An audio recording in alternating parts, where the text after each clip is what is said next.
remind everybody, because we are being or will be being live streamed, that you will all need to make sure you do use your microphone so it is actually picked up.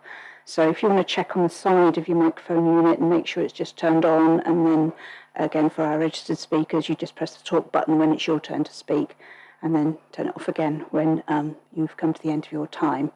Okay, members, so if you can make sure that your microphones are all on the side and ready to go, and you can have them angled to make sure you're picked up. Okie dokie, right, so a bit of housekeeping to start with. Do I need to check if the live stream is actually running? Are we up and running? Yep, I think that's a yes. Okay, thank you.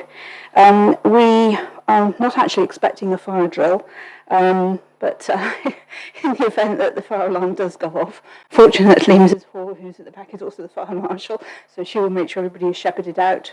But basically it is, you go out the doors and down the stairs, past the lift and out through the staff entrance, and then we will all meet together at the far end at the end of the car park. Okay, but let's just hope the fire alarm doesn't go off. Again, if you do need to move around the room, please can you ensure that your masks are on. You don't need to wear your mask when you're seated within your little plastic cubicle. If you prefer not to, there's no need to. And we've also picked up on the microphones. Okay. And also, just again, because we do have members of the public watching, just to give a little bit of indication how things are going to work. Well, we have 3 applications before us this morning. All 3 of them are actually on the same site with the same applicant and the same registered speakers. So I won't repeat the whole drill for each different one. I will go through it right now. So we generally have the planning application will be presented by the planning officer, and members will have an opportunity to ask questions of the planning officer. And at the end of that, any registered speakers will have the opportunity to speak in a specific order. Each one will have 3 minutes, and members will have the opportunity to ask any questions for clarity if they so wish. Once questions are exhausted, then the officer of recommendation, will be moved and seconded. That's not an indication of how the mover or seconder will vote. That is just simply to allow it to go into debate. And then it'll be debated and a vote will be taken. And then we will move on to the next application. Okay. So let's start with item 1 on the agenda, which is apologies for absence, Ms. Hall. Thank you, Chair. We've got apologies from Councillor Pearce, of whom Councillor Cheadle is subbing, and Councillor Ratcliffe, of whom Councillor Crozier is subbing. Thank you. Thank you. Declarations of interest. So members are invited to declare any personal or disclosable pecuniary interests, including the nature and extent of such interests they may have in the items to be considered at this meeting. I will just generally explain that we have all, as members of the Planning Committee, have received various emails, which does happen from time to time. Members are aware that they should disregard anything that isn't in the public domain because it is not open and transparent, and other parties won't have had the opportunity to see or to comment.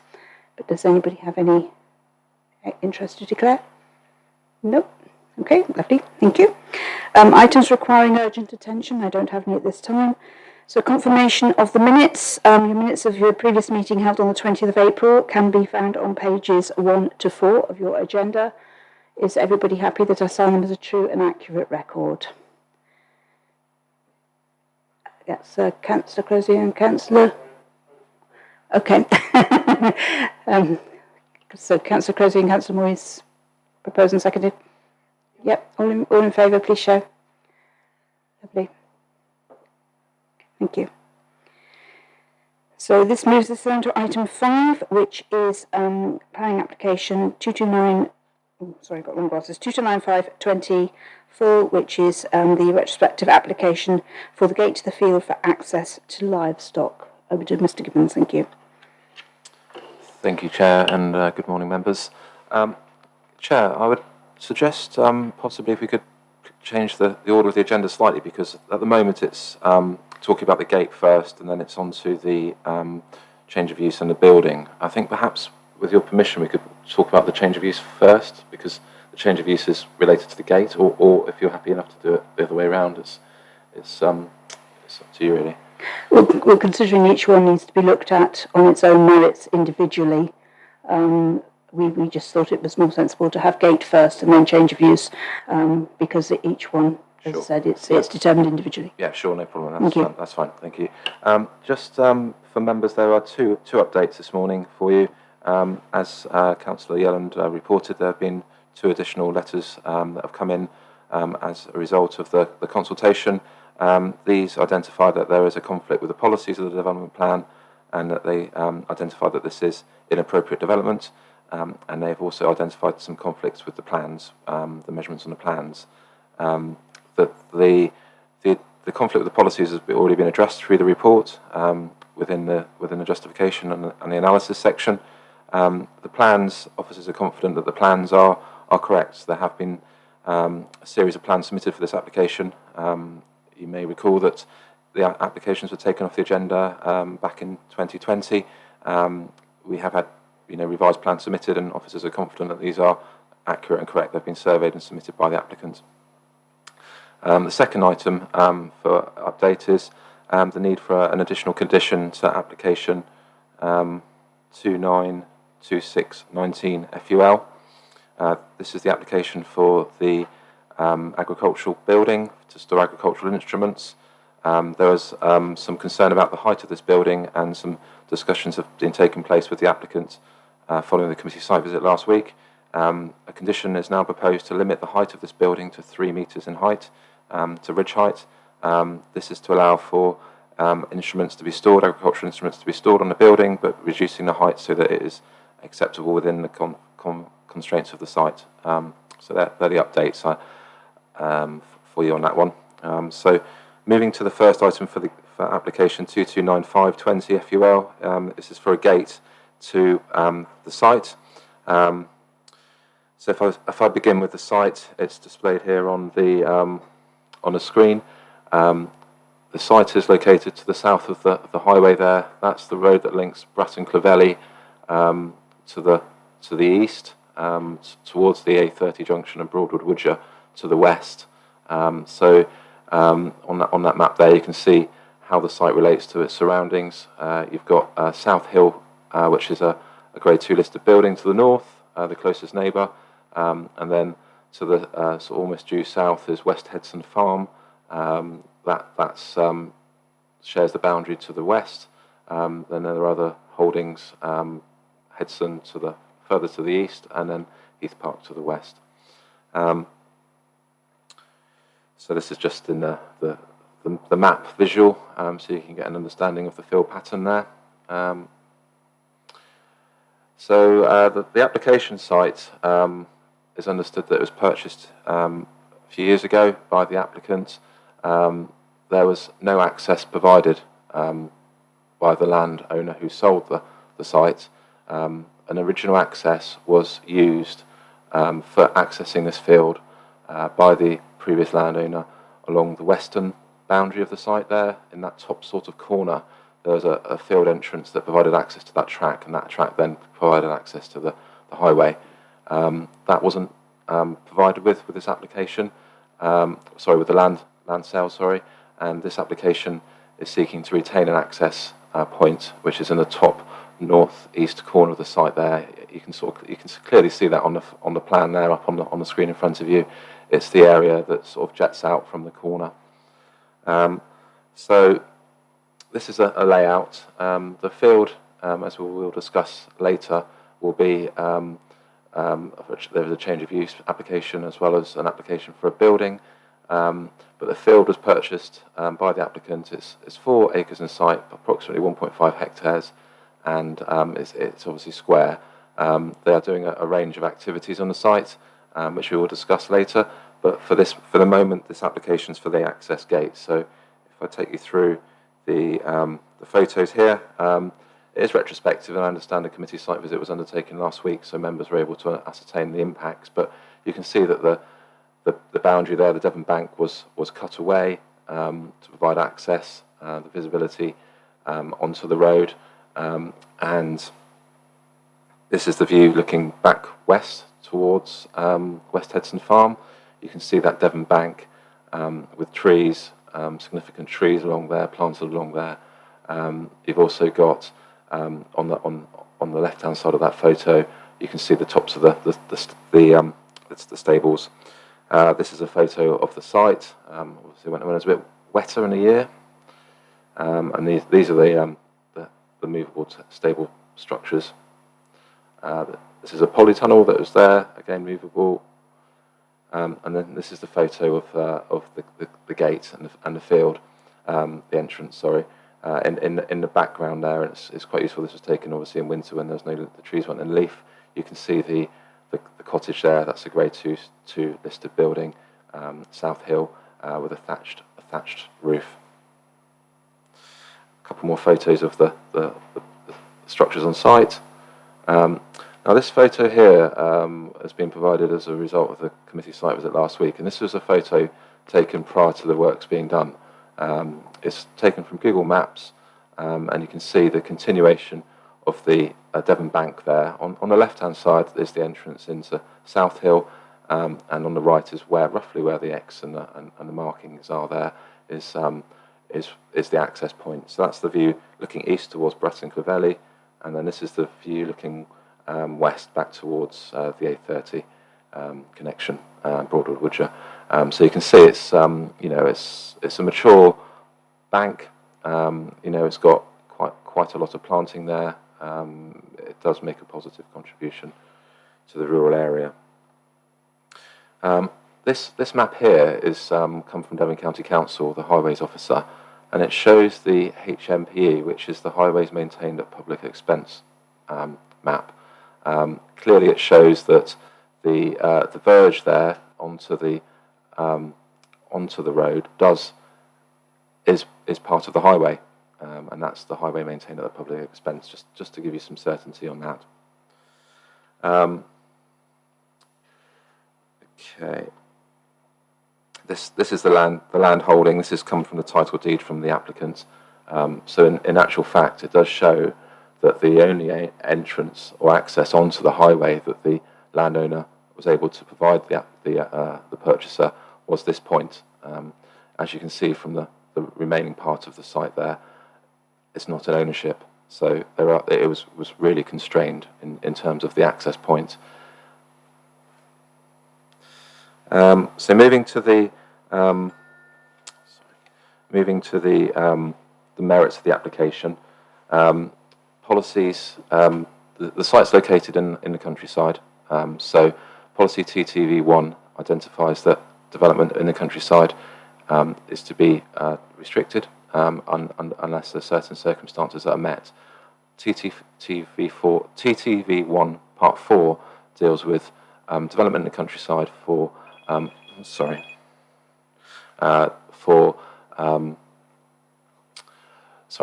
deals with development in the countryside for agricultural or other land-based activities that require a countryside location, and that policy is then controlled through policy TTV 26, which deals with rural developments, agricultural developments, and developments that have to take place in this location. So, in terms of policy support, because this is providing an access to agricultural use as well as some equine activities, there is policy support for this development through the development plan. So that is a clear and accepted position within the development plan, and it establishes that for rural and other land-based uses that require countryside location, development can be supported. So that's the foundation for supporting this development. Moving forward onto the impact of the development, the development is required to ensure that it is sympathetic to the rural character, and it is mitigated to ensure that development is compatible with the character and appearance of the area. So, as you can see, there has been an impact with the development. This is the before photos, and this photo is after. So, it's physically visible from the road. The access has been splayed to provide visibility. So there is an impact. It's whether the policy considerations is how that relates to the character and appearance of the area, and whether it is acceptable. Now, rural developments. There's lots of other examples within the whole of West Devon where accesses are provided onto sites. It is an accepted form within a rural area. Yes, it is visible, but it's considered that this development is compatible with that rural character right across the district. And what we were looking to do is secure some additional planting and softening up of that entrance to ensure that there can be an improvement. This photo was taken probably over a year ago now, I would suggest, and it's in the winter, so the plants aren't in leaf, so it's quite fairly stark. The conditions attached to the application will look to mitigate that impact through additional native planting and to soften up that appearance. So as a result, subject to conditions which deal with mitigation, this application is recommended for a conditional approval. Thank you, Chair. Thank you. Members, do you have any questions at all? Councillor Moyes. Yes, you've just mentioned some extra planting. Where is that going to be? On the hedge or? Yes, it would be subject to condition. I think we would need to see further details, but yes, there would be some planting on the hedge. We would also seek to ensure that there's mitigation with the bunding inside the site where the soil's been removed to facilitate that access. There's some bunding, and I think that there's an opportunity there to provide some native planting along there to again soften the impact. Thank you. I think I have Councillor Hipsey and then Councillor Moyes. Thank you, Chair. Reading through the report, it would appear that there are comments from Lewdown Parish Council and Bratton Clovelly Parish Council. Mr. Gibbons, can you please just inform us or clarify where the parish boundary is, please?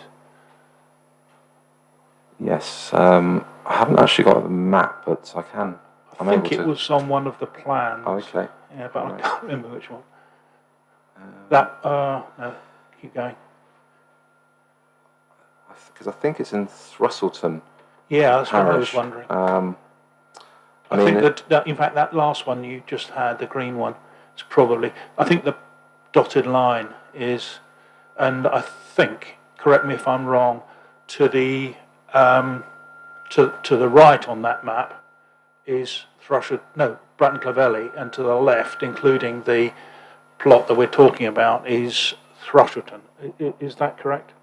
I haven't got the map right in front of me, but I could clarify that for you if you needed that. Yeah, thanks.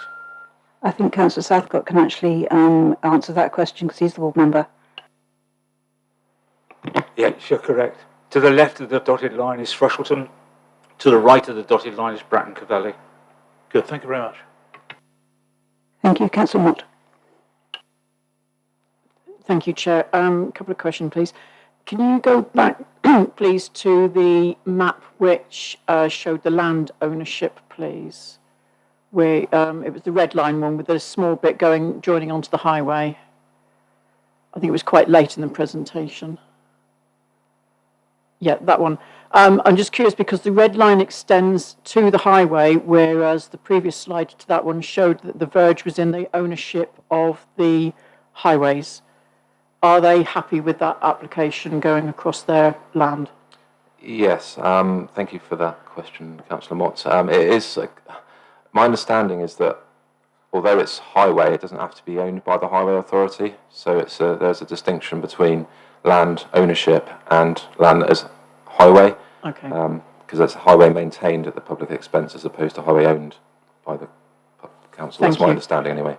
And can you also confirm for me, please, how this application meets Dev 15?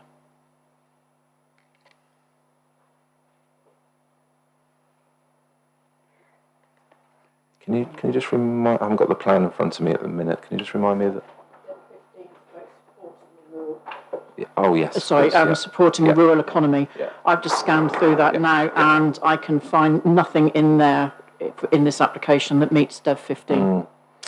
Well, in terms of the principle policy, the principle of development is supported through policy TTV 26, which requires development to respond to a proven agricultural or other countryside need. This policy is also relevant. My question was for Dev 15. Yeah. I'm moving on, because the way that the plan works is that the principles are established through the strategy of the local plan, and then moves on to these development management policies, which are the dev policies. I think what the area you would look to look at to understand how that works would be Part 6 of this policy, Dev 15, which identifies that development will be supported which meets the essential needs of agricultural or forestry interests. Now, the activities on the site, as they are, as existing as the land was sold, was for agriculture, because it was an agricultural land use. It was sold as agricultural land. So, providing an access onto a existing piece of agricultural land would be supported through policy Dev 15.6, because it is meeting agricultural or forestry interests.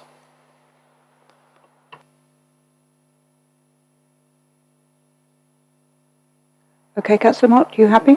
Well, has that answered your question? I think it's as good a answer as I'm going to get, Chair. Okay, thank you. I actually did have a couple of questions myself, Mr. Gibbons. In terms of the landscaping in the condition, I don't think there's a time frame on that. Yeah, thank you, Chair. I think that's a good point. I think because it's retrospective, we usually have a deadline for submission. I would suggest it would be within 28 days of a decision, Chair. Yes, no, I meant for delivery of not the landscape plan, but actually delivery of the landscape mitigation, shall we say, the planting, that sort of thing. Chair, my suggestion would be it has to be within the first planting season following the approval of the details. Thank you. So does that need to be added to the condition? Yes, it would. Thank you. Okay. Perhaps Ms. Hall, if you make a note of that, please, and we can, when we move the recommendation, that can be part of that. Thank you. And my other question actually was simply because it hadn't been picked up in the report, and it was something that had been raised by Bratton Clovelly Council, which was on page, let me just find it a minute, page 7, item 6, is that the Bratton Clovelly Parish Council are saying that the Perez Gateway is very close to Grade 2 listed building. It is the council's, as in Bratton Clovelly Council's, belief that it is closer than building requirements allow, impacting greatly on the site of this property. Are you able to give some clarification on that one, please? Yes, thank you, Chair. Development within the setting of a listed building has to be carefully considered under particular legislation. It's the Town and Country Planning Listed Buildings Act 1990. Officers have considered this in advice with consultation with the Council Specialist Conservation Officer, and they are satisfied that this development will not significantly adverse on the setting of this listed building. Okay, thank you. Any other questions, members? Was that a hand, Councillor Cheadle, or were you just moving your microphone? Okay. Councillor Leach. Thank you. My question is, now the gate's been formed,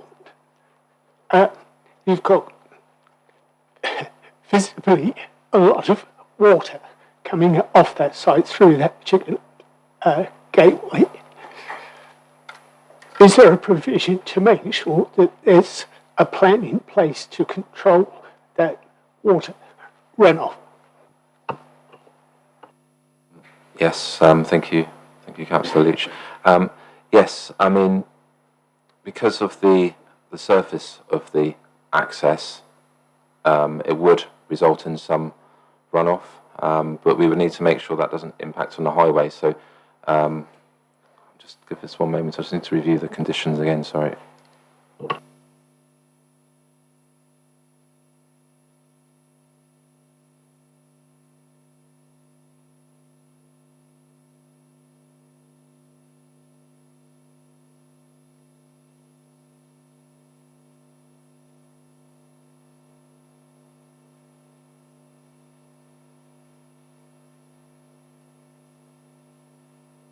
Yes, we would ordinarily seek to ensure that surface water drainage is adequately dealt with on site.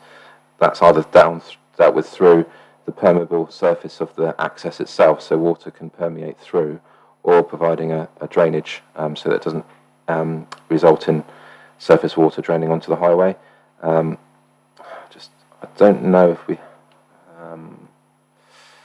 I don't think we've actually conditioned that on this one, actually, because it was retrospective. It didn't get flagged as a particular issue, but I think we would need to ensure that that is looked at and considered should the application be approved.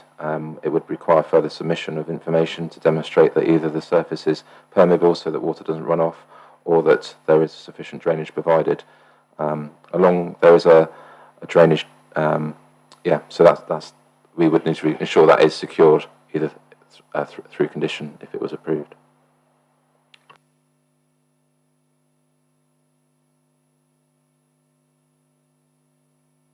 Thank you, Councillor Mott and Councillor Crozier. It's fine. It was just in response that would need to be added as a condition because that's not already conditioned about the drainage. Thank you. Councillor Crozier. During our site visit, there was actually a cement gully all along that side of the road, which directs any water from the road or the land, directs any water from the road or from the land further down along the road into a ditch. It was running off to the south of the road, behind the hedge by the looks of it. Yes, well, we need to see technical details to ensure that the access area can drain satisfactorily to that piece of infrastructure. Thank you, Councillor Hipsey. You are the one person's hand who I can't see terribly well. Okay, so yes, thank you. I'll get a flag and wave it at you, Chair. Back to the parish situation. Given that the site is in Thrushleton Parish, and from what I can see, they haven't made a comment. Were they in fact asked to comment on this one, please?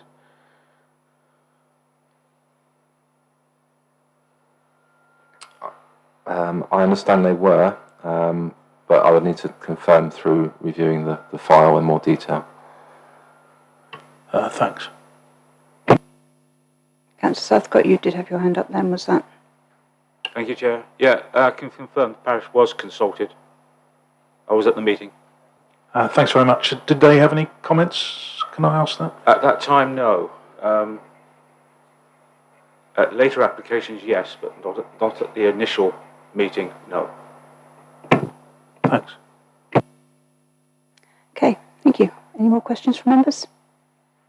Nope, okay. Lovely. Then we will move to our registered speakers, and first up is Mr. Pears, who is speaking on behalf, I understand, of the objectors. If you're able to do so, it would be helpful if you could take your face covering off so people can hear. Obviously, if you're uncomfortable doing that, then that's completely understandable.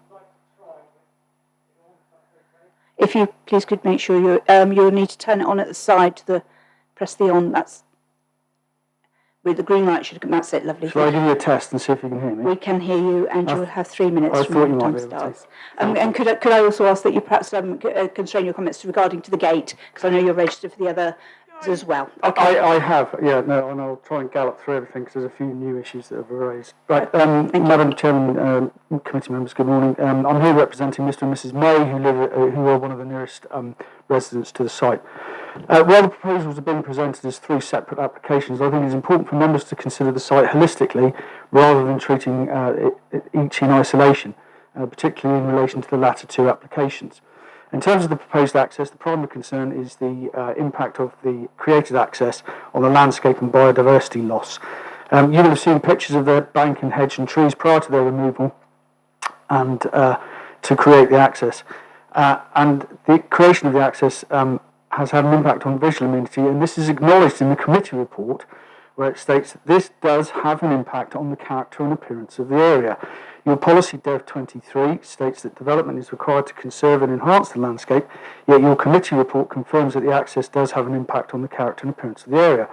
Therefore, the recommendation is at odds with the policy and the comments in the report. This contradiction is proposed to be overcome by the imposition of a landscaping condition.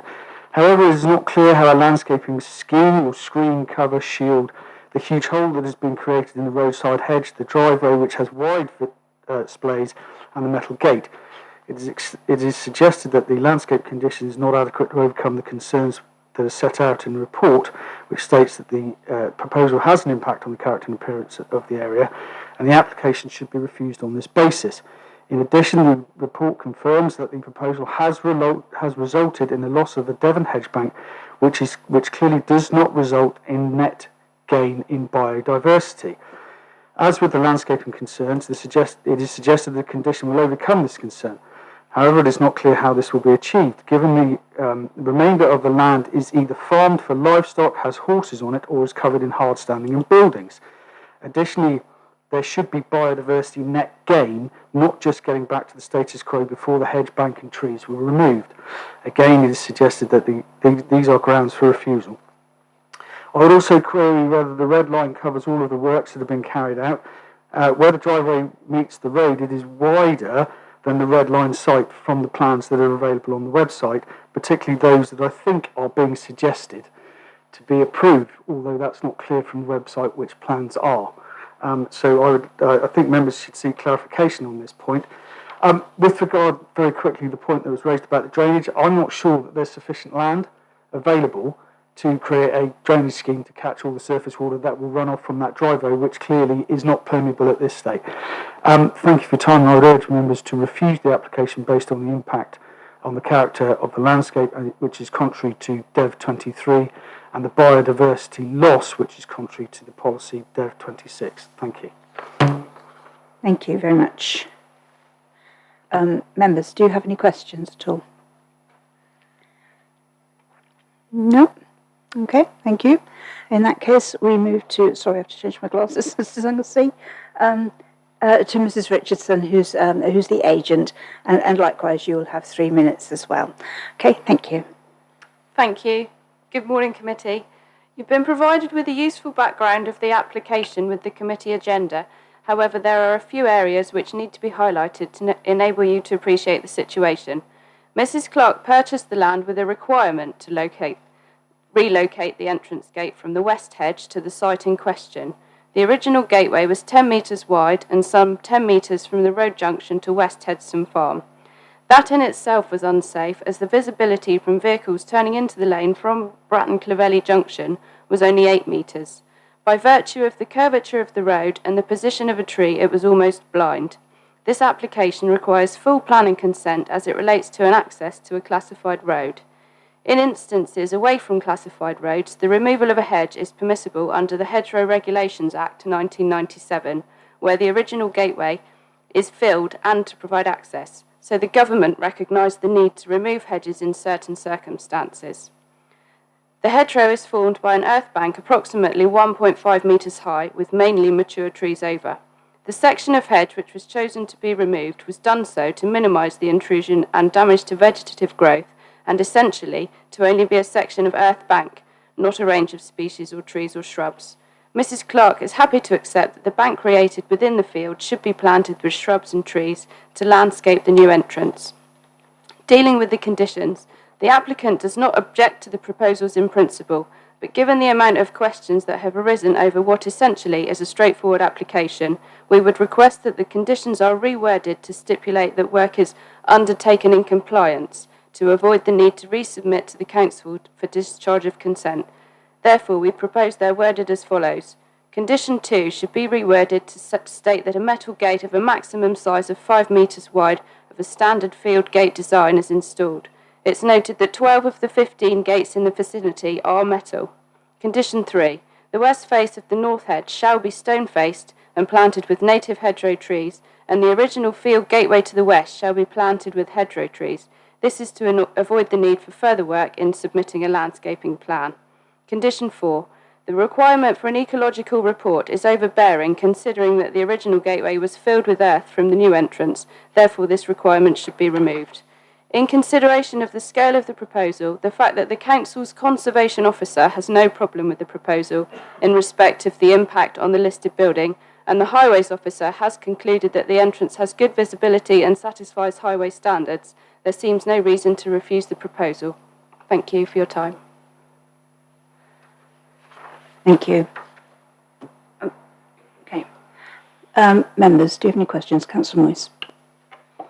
How many times, I hope you can answer this, how many times a day does your client use that entrance, and are there any other vehicles that regularly use it? Can I ask my client to answer that? I would say twice a day to see the horses. And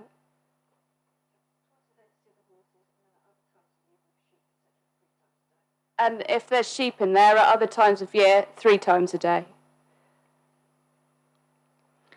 Thank you. Any other questions for members? Okay, thank you very much indeed. Mr. Weimer or Mr. Gibbons, did you wish to make any comment regarding the request for change to conditions? Yes, thank you, Chair. These conditions have been looked at very carefully, and there is a balance to be struck between ensuring that there is mitigation to soften the impact of the development and also ensure that it is sympathetic with a rural character, and that's why the conditions were proposed. In terms of the gate design, I think we just want to be certain that a sympathetically designed low-key impact gate is provided. We wouldn't want to see anything that's too overbearing, and given the size of the entrance and this location, I think we were justified in taking the position on further details to be submitted. In terms of the condition 3, the landscaping, I think we do need to be certain, given that it is a rural character, and we do want to try and soften the impact to ensure that the policy requirements are met and delivered. So I think they are justified. And likewise, the Council have declared a biodiversity and climate change emergency in relation to ecological impacts of development. And I would suggest that we would want to be sure that we're not losing any really precious ecosystems, and therefore we would want to see that in a report. I understand that we will require further submission, but I think, given the importance, this is justified in this instance. Thank you. Members, any further questions for the planning officers at all? Councillor Southcott. I'm not sure whether the right place to ask the question exactly. Why was the land purchased without getting planning permission first to put the gateway in? I don't think that's actually a material planning reason. I don't think it is it? No, it's not. It's that's a private arrangement between seller and purchaser, and done at both risk of both. So you can apply for planning permission for whatever you want, really, wherever you want. You just may not get it. You take a risk. Okay. So thank you. Okay, if there's no other questions from members, then I'm going to move the recommendation as laid out on page 6, with the addition of the time frame for delivery in drainage condition as we have described. Is there a seconder for that, please? Happy to second that. Thank you. Members, we are now in debate.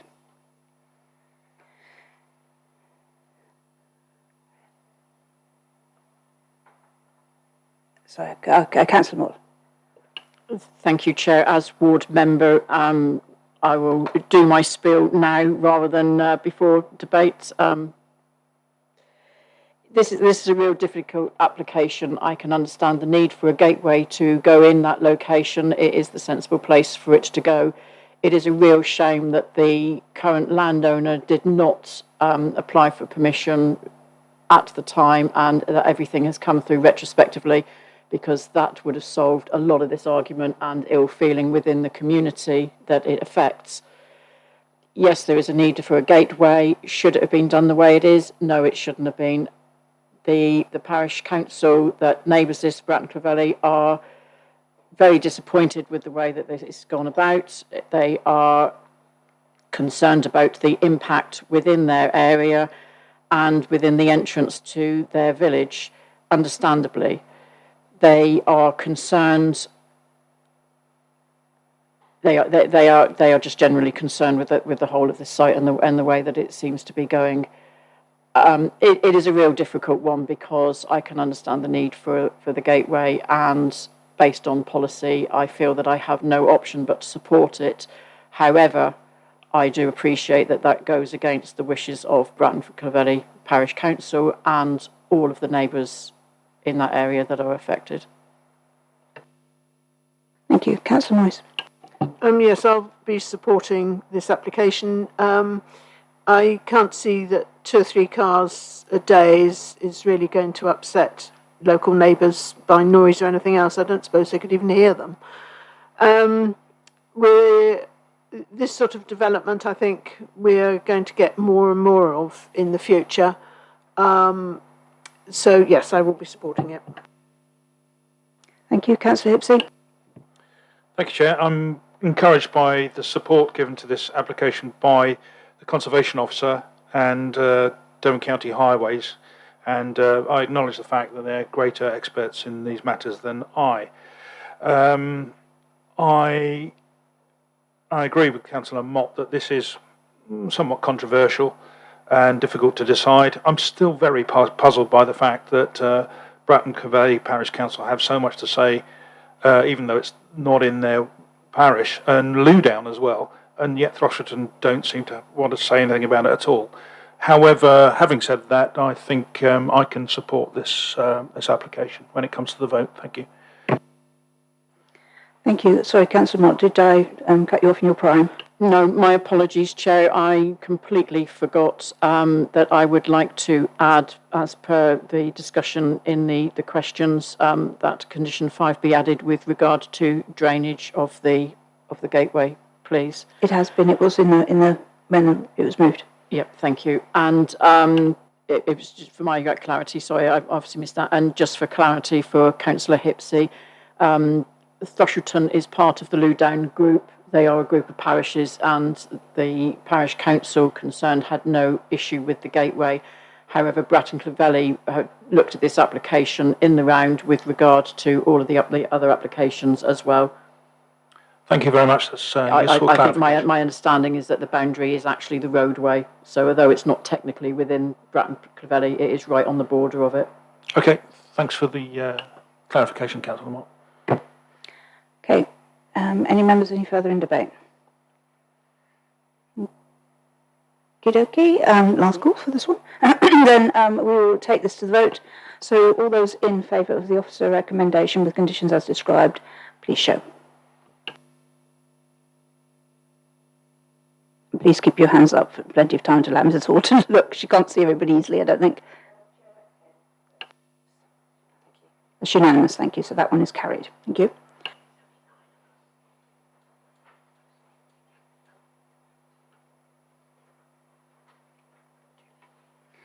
So second, we have application 338424, which is the change of use from agricultural to mixed agricultural and equestrian use with hard standing and earth banks. Back to you, Mr. Gibbons. Thank you, Chair. Yes, so this is the application that was submitted for the change of use and for some physical developments as well. As previously discussed, the application site was originally agricultural use. So it's obviously the same site. It was part of the West Hedson Farm, which, if you recall, was located to the south, and it was serviced through that farm. So the farm buildings, machinery, animals, and etc. were at the main farmstead, and this was a field, if you like, for that agricultural holding. The 4-acre or 1.5 hectare site was sold separately. It's my understanding that was in the sort of 2018 period, and that has necessitated a requirement for a change of use application because not only now is it being used for agriculture, but it is also being used for equine uses, which is a material change of use in this instance. So if I go back to the apologies, I've used the same slides just for keeping the document at the right size. It's a large document otherwise. You can see here that the the change of use relates to the field as a whole. There are some temporary stabling buildings that have been put up around the compound there. Apologies, it's not the biggest plan. I can zoom in for you though, if it would help. There, you've got a earth bank that goes around the perimeter of the compound. That's come from the soil, which was used from the entrance, and that contains the physical side of the buildings there. So that's 1.5 metres high, and it is proposed to be planted up through a landscaping condition. The hard surfacing is a compacted stone material. If we go here, you can see that's the hard surfacing, and the stabling is used for at the moment it's for two horses that are grazed on the land. In terms of the agriculture, I mean, it was agriculture before, and it's going to be used for agriculture in the future. It's understood that the applicant will be keeping some sheep on the land and using the land for grazing. There is also some temporary pheasant pens located. You can just see those in the distance there on that site, which are kept which are raised for the table. So turning to the policy considerations, again, we start at the beginning in terms of policy TTV1. The site is in the countryside. We've got TTV14, which deals with agricultural and rural developments, which requires a countryside location. And then from that policy TTV1, which is almost like the hierarchy of the centres, we've got the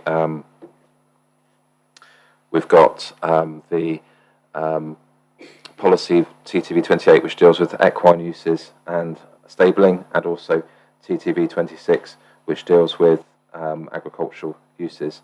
So in terms of the policy in relation to the equine use, sorry, I'm just loading up my report.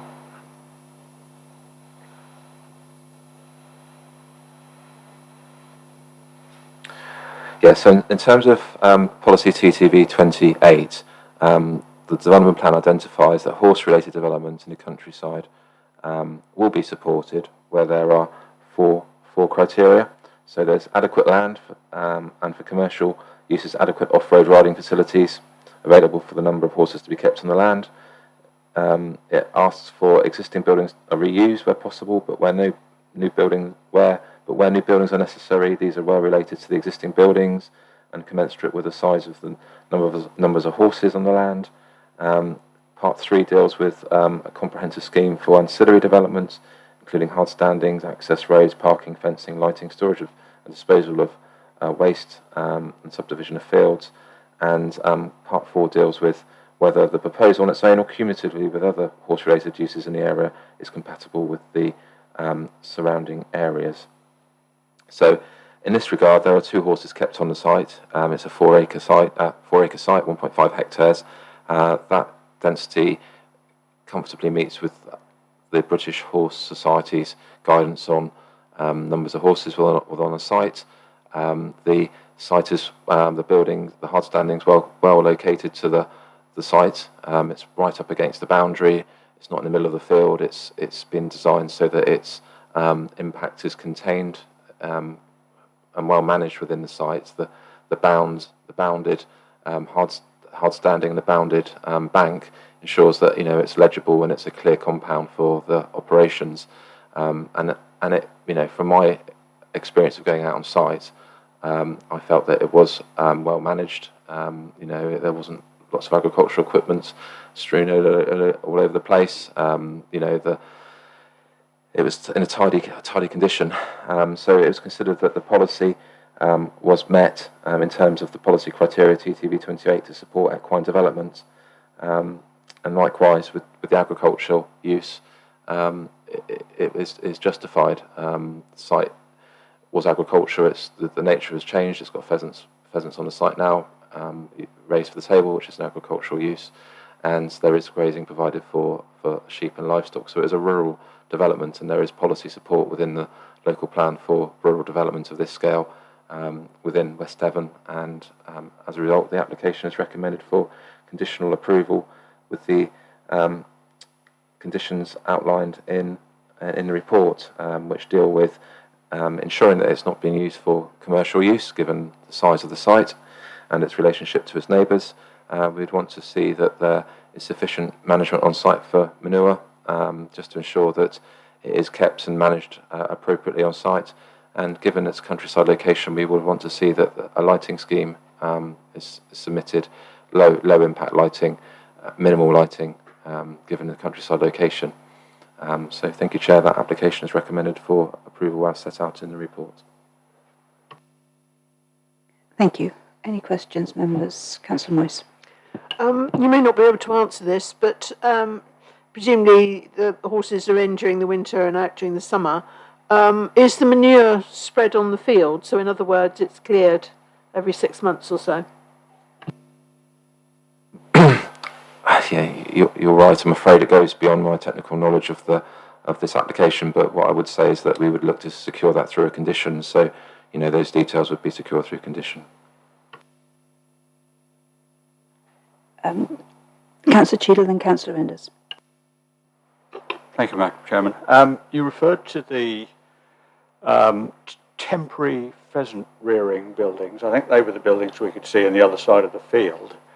Am I right in that? You said they were temporary? Yes, that's right. The application has been the subject of an enforcement investigation by the enforcement team, and the advice offered at that point was that the buildings, the pheasant raising pens, were movable. So under the definition of development, it wouldn't fall under the definition of development. So because they're movable, they come down when and as they're required. That doesn't require planning permission. Likewise, the buildings within the compound are on skids, and the advice offered was that, given that they are movable, they could be towed with a tractor or other manhandled, then they would not require permission in its own right. If the application, if the development does become permanent, that they're not moved, or they are, based on a factor and degree assessment, considered to be permanent, then we would have to have a planning application for them, and that would have to be monitored in future through the monitoring process of the development. Could I just ask a supplementary on that, please? I mean, it's just marginally.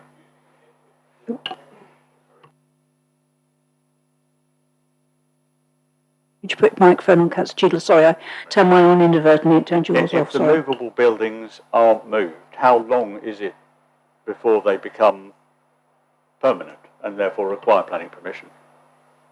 I might have to ask Pat to help me on this one, but there are 3 tests for temporary permissions. David might be able to help as well, thank you. Yes, Councillor Chairman, Councillor Cheadle. As Oliver was about to explain, there are 3 tests. One is a permanent size and movability, and it'll be a question of fact and degree in every case. So it's how long is a piece of string, effectively. There are things described in structures in case law, which you would say, no, that's not a structure, but then turns out it is. I mean, a marquee has been defined as a structure because it's been on the site for, say, 12 months. But if it was there literally 2 weeks, it's not a structure, and it's temporary. It's a question of fact and degree on the facts of that particular case. You're looking confused. I remain confused, thank you. I think temporary structures are confusing. I've got Councillor Enders. I know 2 other hands went up, but I didn't capture your names, so perhaps you'd be kind enough to put your hands up again. But right, Councillor Enders, thank you. Thank you, Chair. I'm also a little bit confused. The confusion I've got here is, and not having the benefit of the site visit, obviously, there is a comment from Bratton Cleverley Parish Council about the fact that it's a change of use, but there was no original planning for the buildings on that particular site. So I think what they're trying to say, how can there be a change of use if there was never it was never deemed to be a building or an agriculture building in the first issue. So that was my question. I mean, perhaps there was, and they just confused me. It just confused me completely. I don't know what was there originally then. If that we're asking for a change of use to, and they're saying that there wasn't anything there, that they've already been built, and we're asking for retrospective permission on something else. Is it just me? I think what we need is clarification. I'm not sure this is Mr. Devon or Mr. Weimer, with regard to the change of use definition, which is to do with the land, excuse me, which is the change of use of the land as opposed to the buildings that are existing and current on there. And that's what I took it at, but their comment was change of use of buildings, and I thought, crikey, is it me? No, it's change of use of land, if I'm correct here. Change use from agricultural need to mixed agricultural question. So I'm not quite sure which of you would like to take this one. I can help you with that one for clarity. The application originally was for change of use and buildings. However, following the enforcement visit, the buildings were removed from the application, hence the re-advertisement of the application and the reconsultation, if memory serves. I'm sure Mr. Weimer will correct me if I've got that the wrong way around. Thank you. Yes, I believe that is correct, and subject to Mr. Fairburn corrected me. If there is a change of use of land, then any buildings that sit within or on that red line that has had a change of use, if it gets a change of use, would also be able to be used for those purposes. So if you have, because definition of land includes buildings that sit within the land. So if you've got an agricultural field with buildings on it, and you get a change of use of that land, and that the building sits within the red line from agriculture to a mixed use of agriculture and equestrian, then you could use the land and that building for agriculture and equestrian. If that helps, or just confuses the matter even more. I think given that we've got temporary buildings on there already, which I think is what is muddying the waters here. So I do think we need some clarification exactly what it is we are actually looking at here, please. Yes, thank you, Chair. Yeah, it is quite a confusing set of applications, and I think the questions are very, very useful for us to understand what is being applied for. The land itself, so the 4 acres, the square site, 1.5 hectares, is the change of use from agriculture, because it was sold as a piece of agricultural land serviced through West Hedson Farm, to a mixed use of equine and agriculture, because there is the keeping of horses on the site which fall outside the definition of agriculture. So that's the application, together with the hardstanding and earth bunds which contain the site. That's also development that's part of this application. What's not being applied for is the stabling buildings that you can see in the pictures here in the background there, or the pheasant pens located in the background there, because the advice from the Council's enforcement officer was that these were temporary structures, i.e. they fell outside of the definition of development that requires planning permission. Should these buildings, the pheasant pens and the stables, move from being temporary to permanent, then that would require planning permission, and we would have to have a further application to retain those buildings. But that's something that we would need to monitor carefully through the development if it is approved. Hopefully that clears things up, Chair. Okay, hopefully. Right, I have now waiting to come in Councillors Mott, Moyes, Hipsey and Leach. So Councillor Mott first, please. Thank you. Sorry to go back to this old nugget of temporary buildings. I appreciate that's not within this application. However, what makes them temporary as opposed to permanent? Because this hinges on the responses that we've had from the parish council with this, is the impact of the buildings. It's not so much the change of land, but it because of the change of use that's gone in there, and that has then necessitated the installation of the stabling. And that is the nub of the problem with those concerned and those objecting to it. So at what point do they become permanent? Is it a case of if they're shifted 6 inches either way within 6 months, that means that they are then classed as temporary? Is that what we're effectively having to monitor? Mr. Devon. Councillor Mott has actually described it quite correctly. If it's capable of being moved, even if it's only 6 inches, then it's not necessarily a structure or a building for planning purposes.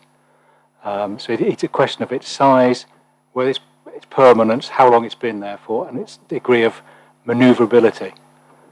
All of those factors, I say, there's certainly case law where an events marquee was put up on the basis that it was a change of use, it was temporary, could be removed. It stood there for a year or more, but it was incapable of being taken down by an individual person. It had a whole team taking it down. All these are matters which the courts have taken into account to decide whether or not this particular marquee was a tent or a temporary structure or a building. And in the end, because of the way it was constructed, the length of time it had been there, its size, it was deemed to be a structure or a building, and therefore subject to operational development and planning control. So it is truly a combination of facts. And Mr. Weimer and I have both had experience of piggeries or sheds on skids that are towed by very large tractors, which are not buildings. And yet, to all intents and purposes, they take a lot of effort to move, but they are still a temporary structure because they're capable of being moved. Mr. Weimer. I'm afraid, Councillor, I don't believe there is a really straightforward, easy, if it's been there for X amount of time, it then becomes, because of its degree of permanence, becomes deemed to be a building. It's something we have to take a judgment at that point based on all of the criteria as Mr. Fairbairn has set out. Thank you. Sorry, can I just add in, Chair, obviously because we've added in the condition with the previous application, can we please put in for a drainage condition on this one as well because of the hard standing? Because that's obviously going to feed into the solution that's offered for the gateway. Okay, thank you. Councillor Moyes, please. I'm assuming that the rearing of pheasants comes under agriculture.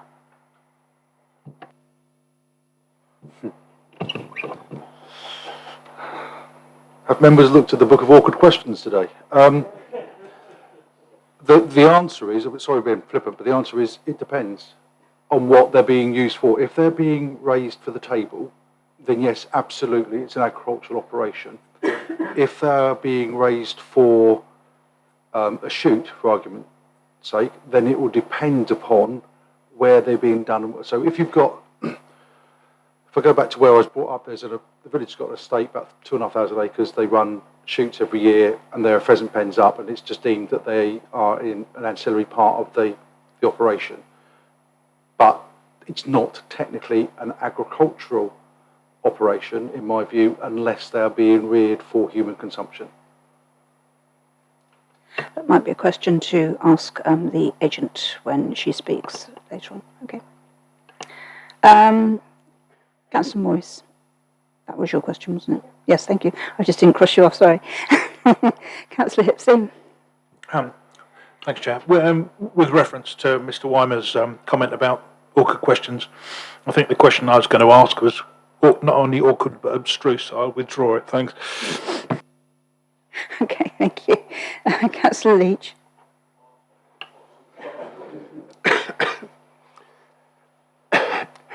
Yes, I'm still slightly confused here.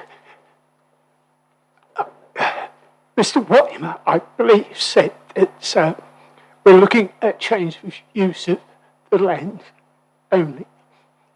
But if it gets the change of use, any buildings on that land get it automatically. But if they're movable, that doesn't apply. That's the first question. And I think I heard they only have to be moved 6 inches to prove that they're movable. Last question, who actually is going to monitor this in the future? Yeah, Mr. Wyman, I think Councillor Leach is seeking clarification on if these are temporary buildings, are they covered by that change of use, but does that then automatically give them full consent? Okay, Councillor Leach, I apologise if I wasn't clear. In this particular case, the application is for the change of use of land, and any permanent buildings, I'll deal with both. Any permanent buildings would automatically be covered by that change of use, in my opinion. Any temporary buildings would also be covered by the change of use, because you're looking at whether the buildings themselves, if they're not a permanent building, is there a change of use? So provided they're used for the same use as the rest of the land, they would be covered. I don't believe that we necessarily agreed with Councillor Mott that they only had to be moved 6 inches to be demonstrated to be temporary. I would have to do quite a lot more digging in the case law to see exactly what that was. They certainly would need to be demonstrated that they are capable of being moving. I mean, certainly the one example that springs to mind for me is after I was the officer that persuaded members at a different council to refuse an application for a building. Of course, it's not temporary, because it was about, I don't know, it must be 10 times the size of the stable block here, housed about 6,000 chickens. And I got to the site and the inspector, and there's a big, massive yellow tractor towing this around the field, merrily ploughing it up. So kind of blew my argument out of the water. So a building of this size on skids certainly has the capability of being moved and being a temporary building, and therefore would be covered by the change of use. The only issue, in my view, is whether a building that stays in the same position for a significant amount of time and is not moved around, can that still be held to be temporary? And in those situations, there's clearly case law, as Mr. Fairbairn's mentioned on the marquee, that suggests that through its degree of permanence, is no longer a temporary building. Now, in terms of who would have to deal with that, it would have to be us through enforcement by doing intermittent visits to see whether it is being moved, and take a view after a period of time if it hadn't been moved. Does that clarify the situation? Yes, thank you. But I assume these buildings or structures could be moved and then moved back to the same spot. They don't have to be physically moved to another spot. If David, jump in if I need to. If they were hooked up, let's use this. I mean, where the case law started with these, for those members who can picture this, was things like old-fashioned chicken sheds or on wheels that you just moved from field to field and were deemed to be temporary buildings. That then moved to things like pig arks that could easily be picked up and moved around, and we've then got onto larger buildings on skids that are deemed to be movable and temporary. I think if it was hooked up to a vehicle, towed and did a circuit around the field, and then was plonked back to the same site, I'm not necessarily sure that I would agree that that's not showing a degree of permanence if it's gone back to the same site. If it's been moved to a different location for, say, 6 months and then moved back, then I think that's a different scenario, and I think you could deem it to be temporary. But I'm not aware of any specific case law or judgment that has a cut-off in terms of actual dates, that if it's been on this site for, say, 18 months, then it tips the balance, because you have to look at each individual case on its individual merit, looking at those tests the courts have held. Chairman, I'm very happy to confirm that. Thank you. Okay, so I have, I don't have anybody else. Anybody else got their hand up that I've missed? Councillor Crozier, thank you. Thank you, Chair. awkward question number 14. We're also talking about a polytunnel here. Is that, I was always... That's not part of this application, Councillor. That'll be the right, next okay. application. Sorry, so Chair. Let's not muddy the waters by going off on a different one. Thank you. Any other members? Any other questions? No, I don't think so. Okay, so we will go back to the registered speakers again. So again, Mr. Pearce, back over to you as and when you're ready. Thank you. Before I start, could I just ask that Oliver puts up the plan showing the sort of compound, the general layout? I think. Yeah, I think that's the one. Yeah, brilliant, perfect. Thank you. Thank you, members.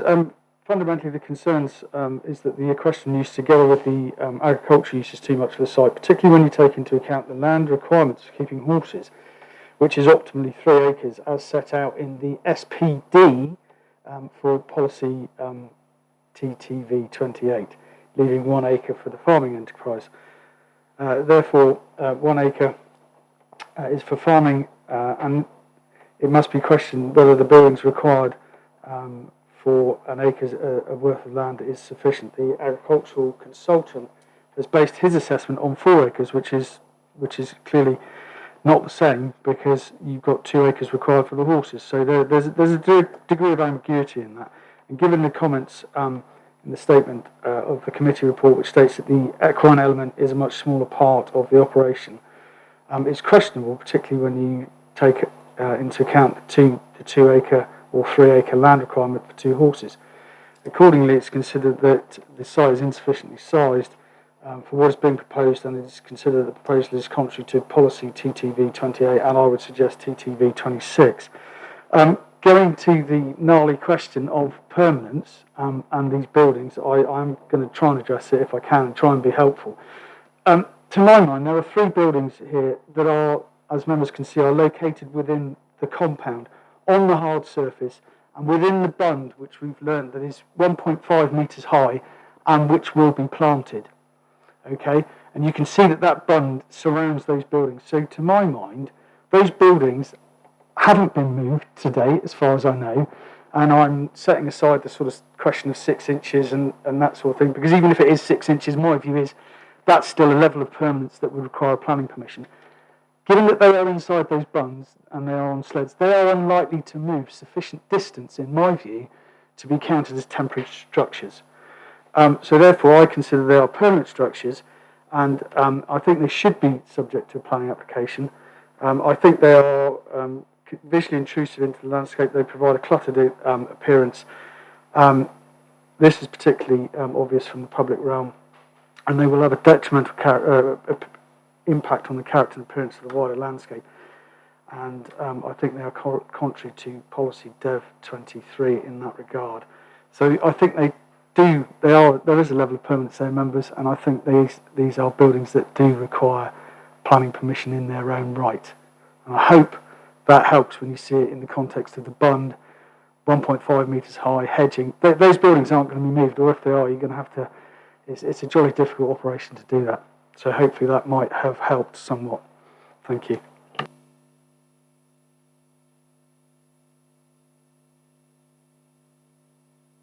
Thank you, Mr. Pearce. And members, any question? Councillor Moyes. Could the buildings not be moved sideways?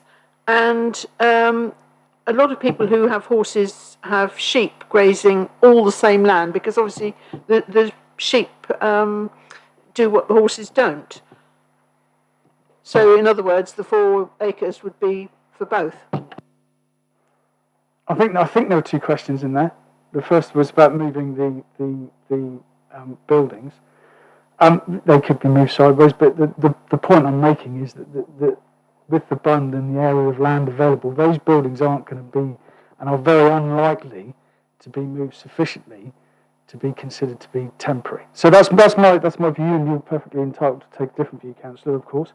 In terms of the keeping of mixed horses, and I mean you don't want to necessarily keep them together all the time. You've got a limited amount of land, so you've got all the manure and all those sorts of issues that create problems, which is why the BHS have suggested those figures. So yes, you can, and I am aware that that does happen. But in my view, I would suggest that the combination of two on a small area of land is too much.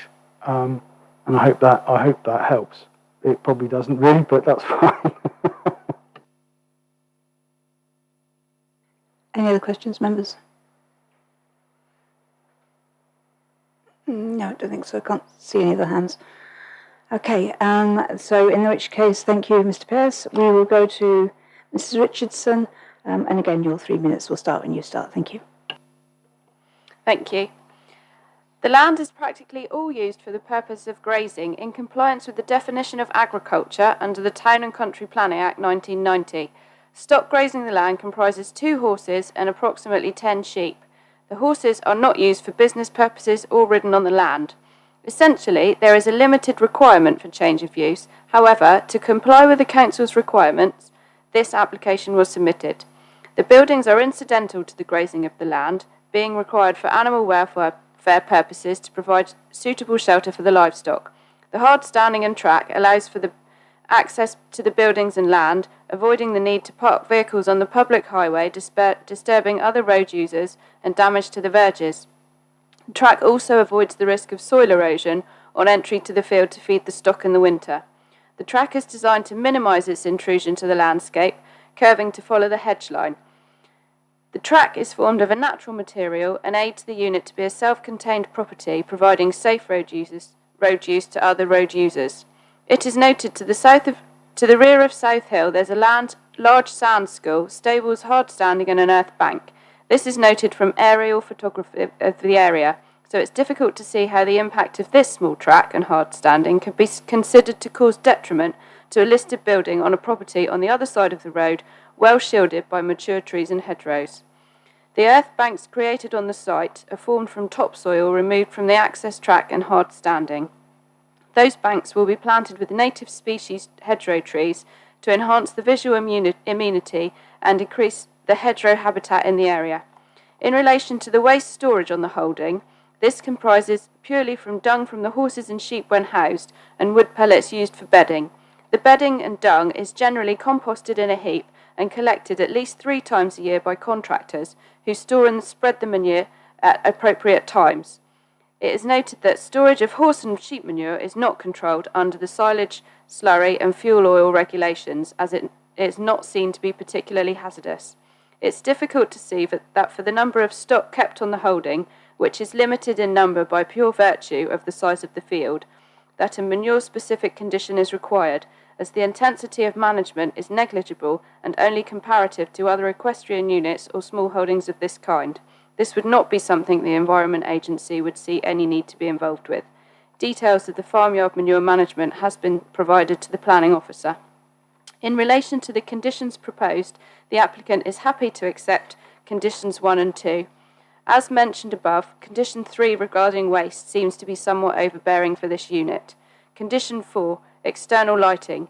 Details submitted previously demonstrate the lighting, which is currently solar-powered lights with 12-watt LED producing 1300 lumens as a maximum, is less than a street light, which is 80 watts LED and 5000 lumens.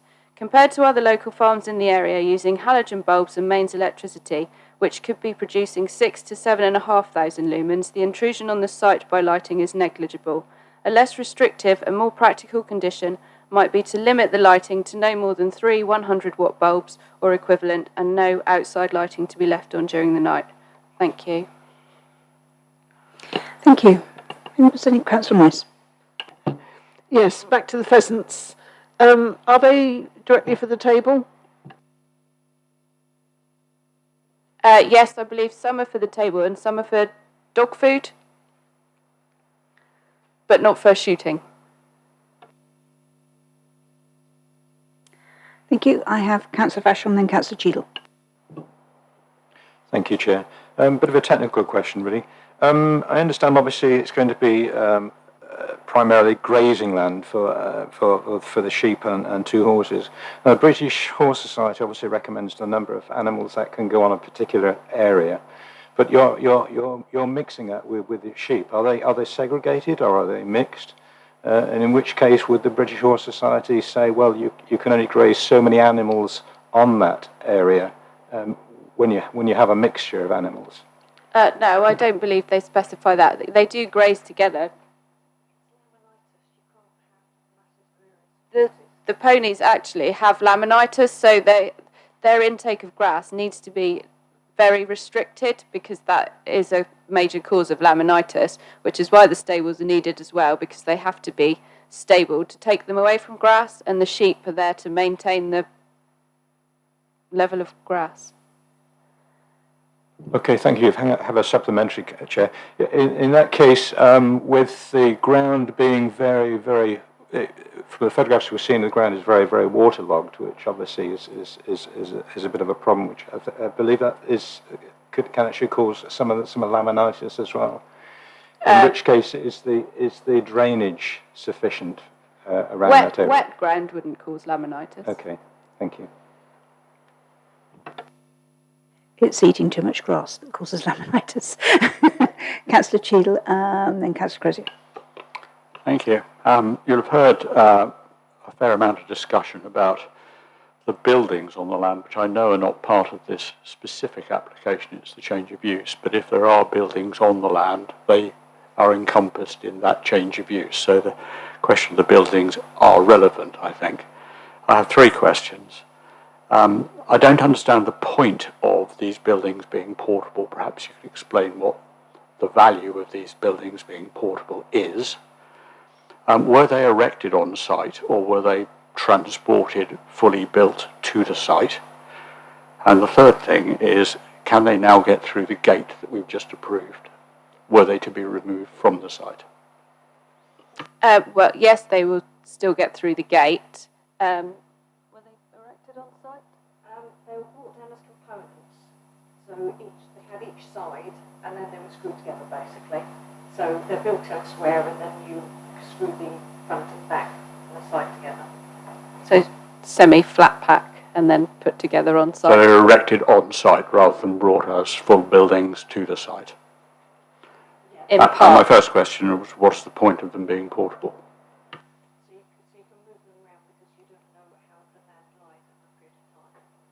So you have the option to move them because you don't know if the area in front of it maybe get too wet, so you would need to move them away. So you can have the option of moving them. But the bund actually prevents you from moving them elsewhere in the field, doesn't No, it? there is area either side of the bund to get around. Okay, so they could be moved somewhere They else in the could field be. if they needed to be. Okay, thank you. Councillor Crozier, then Councillor Hipsey. Thank you, Chair. I'm rather intrigued. We have a blue boundary showing the boundary of this land, and then we have a black line through the middle. Is that a hedge bank? And secondly, in the bottom left-hand corner, slightly out of view on that map, there seems to be another building or compound. Can you tell us what all that is? There's not a boundary. That's just how it came across on the map. There may have historically been a field boundary there, but there's not a boundary there now. Right. And the area is. The black line in the middle is where we put up the stock fence for the sheep Okay. to keep them. So it's a temporary fence. Yeah. The area, what you can see on the map that they're referring to as building there, is what was the original stone where we had the original wind shelter. Okay, so there was an original wind shelter where the building looks to be, but it's been moved since. That's not there now. It's not there now. Fine. Thank you, Councillor Hipsey, then Councillor Moyes. Thank you, Chair. I think we heard that there was an intention, at least, to put some sort of foliage or growth on top of the earth bund or mound surrounding the buildings. Is that an intention, or is that, I can't remember from the site visit whether there was anything already on there in terms of vegetation? It's only grass that's grown there so far. No, it will be planted Right. with native hedgerow trees. Good. That answers my question. Thank you. Yeah. Councillor Moyes. Yes, obviously those photographs showing wet ground were taken in the winter when I think we had rain non-stop virtually. I don't remember a great deal of water on the land when we visited. So are you saying that during the summer, it's normal, not like that? Yeah, no, I mean, that's extreme conditions. As anyone who's got any land would tell you, it looks completely different in the winter to when in the summer. But no, it's not like that all year round. Okay, members, any further questions? Councillor Southcott. Where it talks about condition for the manure storage, I'd like to see that slightly modified in that there'd be no burning of bedding on site, because it's a common practice with horses, etc., to burn the excess straw from the manure. Okay, thank you. Is that something that's... Yeah, I think that's, the conditions again have been carefully considered and considered justified and necessary for to meet the test of the MPPG. I think it would be within a manure management plan, if there is such a thing, to put restrictions on those sorts of things, but it would be for the applicant to submit those details to us and us to approve it. But I think that's the minimising the environmental impact of manure storage and disposal would be a key objective of that, to stop it being burned.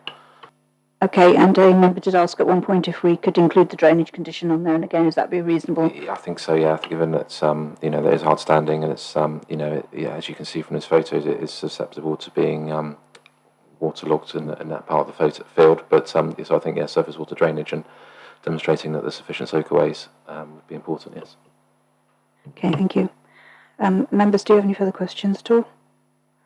No? Okay, thank you. So in that case, if there are no more questions, I will move the recommendation. Again, just let me find the right page. The recommendation, which is for conditional approval on page 22, which, hang on, have I got the right one? Nope, sorry, I'm in the wrong one. Beg your pardon. Right, it's page 14, which again is conditional approval. With drainage and with the additional bit regarding the management of manure to ensure that nothing is burnt on site. Excuse me, burnt on site. Could I have a seconder, please? Happy to second that. Thank you. Members, we are now in debate. Does anybody wish to speak? Councillor Mott. Thank you, Chair. Obviously, I'm going to have to do my blurb in this part of the debate again. Again, this is a difficult application to determine, bearing in mind the extensive conversations that we've had with regard to the buildings on site, and bearing in mind that this application is purely for change of use and for the hard standing and for the bund. I feel that I have no option other than to support this. However, I am fully aware that that goes in complete contrary to the parish council's views on this application from both sides of the border. Thank you. Thank you, Councillor Moyes. Beg your pardon, it's Councillor Hipsey first, then Councillor Moyes, sorry. Thank you, Chair. I'm very encouraged by the fact that the earth mounds or bunds are going to be vegetated. That, in my opinion, gives us a net gain in biodiversity for this application, which possibly negates or at least counters the potential loss of biodiversity by installing the gate. So happy with that, and I'm minded to vote for approval of this application. Thank you. Thank you, Councillor Moyes. Yes, I will be supporting approval. I think the applicants have done a very good job in looking after their horses. She knows about laminitis and problems like that, and I think she's made a fairly good job of the rest of it as well. Thank you. Any more hands that I have missed? Councillor Cheadle, thank you. Thank you, Madam Chairman. I remain perplexed perhaps on the issue of the portability of the buildings on this site. I visited the site, they didn't look pretty portable to me, and I rather suggest that it's going to be a long time till they're moved, but I'm bound to take the advice I've been given that if they're technically portable, they don't require planning permission. But I would ask that some effort is put into assessing whether these portable buildings are moved, and if they're not shown to be moved, then the proper planning permission is sought for them. I note, although we haven't got to it yet, that the next application for a polytunnel is not going to be a portable building, but a permanent one. All of that suggests to me that these buildings are where they are and they're going to stay there. But I will nevertheless support this application because technically they are portable buildings and don't need planning permission. Thank you. Thank you. Any more for any more? Okay, I can't see any more hands. Right, so I will take this to the vote. So all in favour, please show.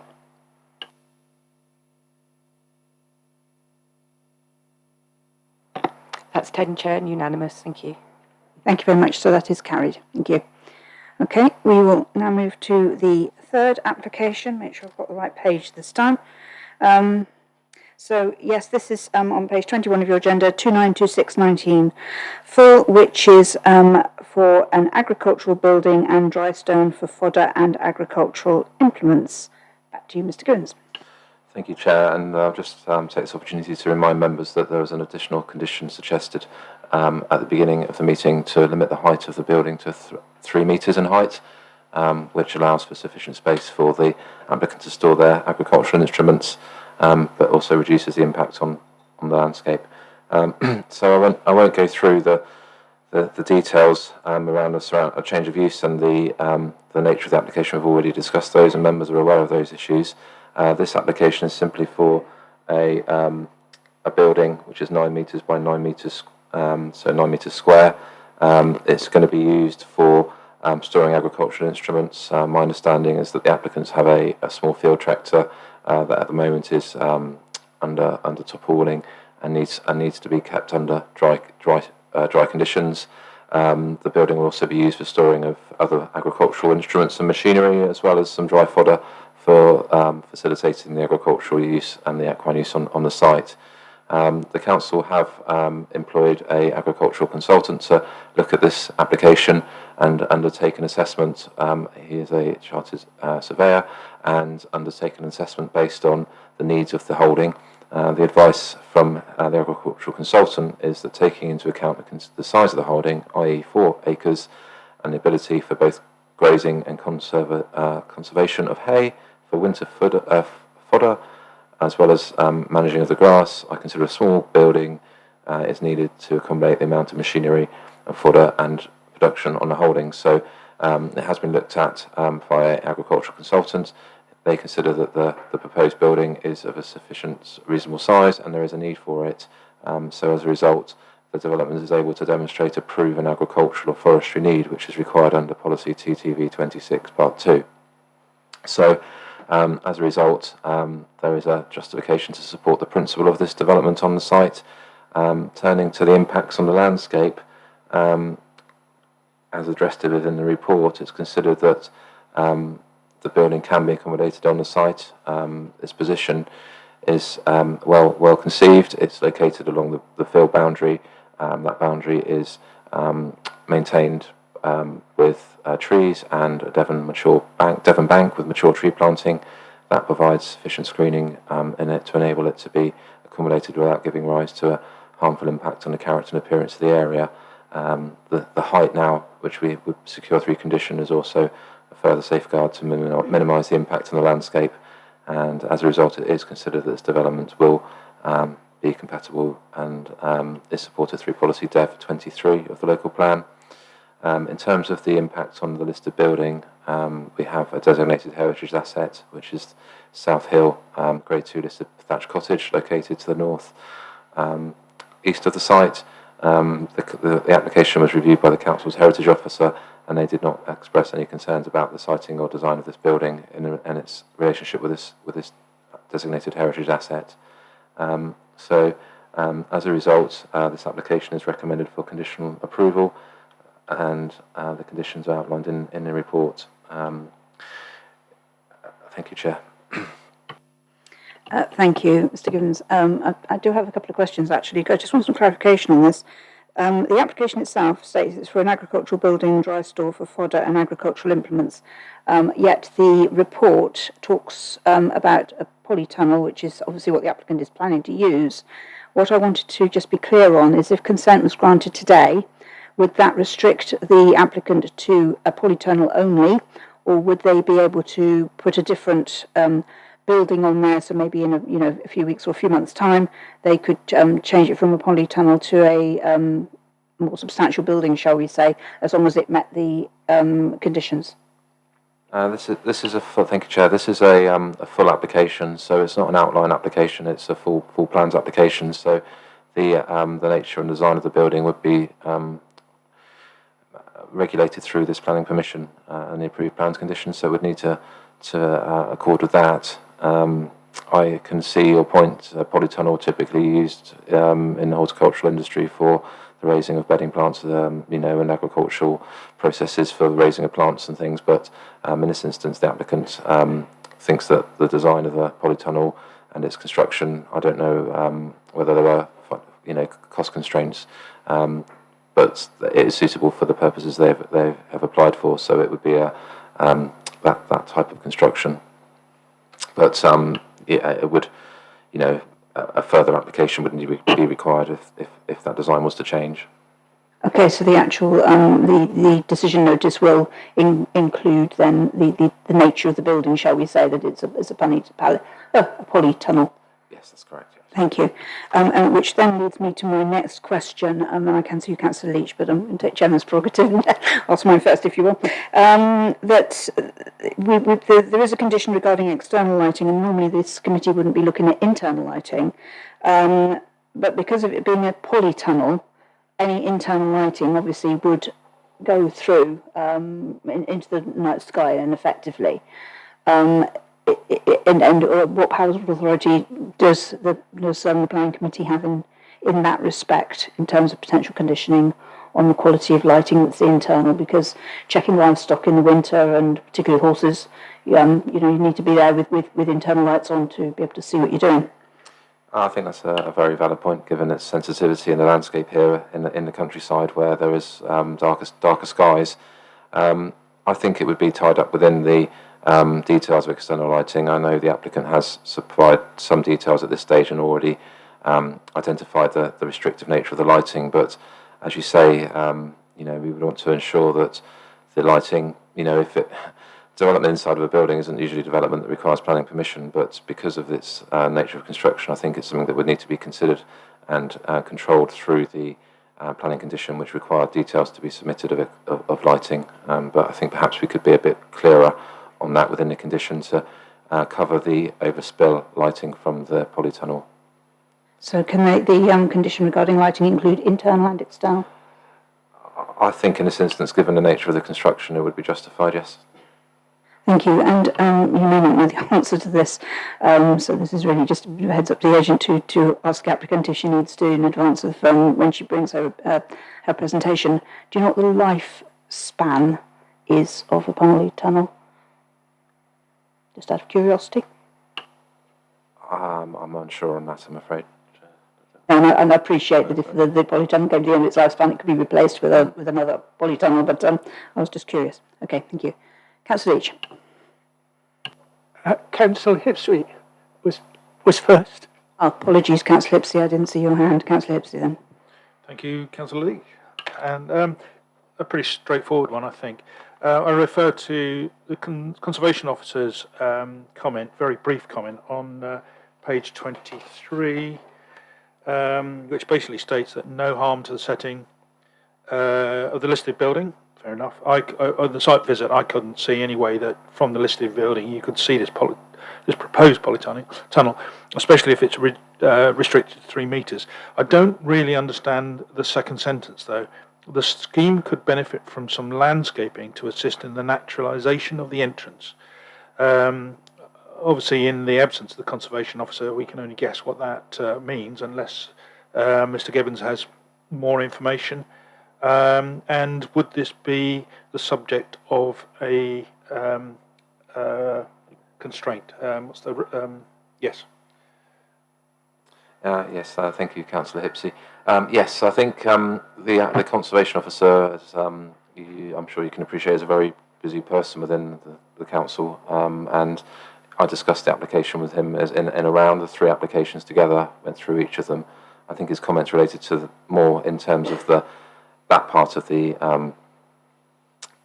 development was more in relation to the access, but his comments have been used through the reports. But he is fully aware of the nature of the application, and his comments are as identified. Thank you. The word I was looking for was actually not constraint; it was condition. Will there be a condition to say that the landscaping? I suppose this is the landscaping on the bun. To be fair, isn't it? Yeah. Okay. Thank you very much. That's fine. Yeah. There is actually a condition on condition 4 regarding the landscaping, particularly on I think it's the northern boundary, presumably is the roadside. So that condition is there. Councillor Leach, then Councillor Cheadle. I'm probably going to answer my own question, but I'm assuming that you've had no details at all of what this structure actually looks like and how it's actually anchored to the ground. The application originally submitted was detailed with a plan and some supporting information. It didn't provide a technical drawing of the anchorage to the ground, but it did show the scope of the works in terms of its construction. It's got to be said that the details submitted originally with the application were perhaps a bit lacking in some of the detail, and that's partly why the delays have occurred in bringing this to committee. But the applicant has provided a lot more further detail in terms of the drawings, site layout, and plans. But the area or the details of the polytunnel were not supplemented later on, so we've only got the original plans that are on the file for this one. Thank you. Councillor Cheadle, then Councillor Southcott. Thank you. Is this polytunnel, once constructed, considered to be a permanent structure?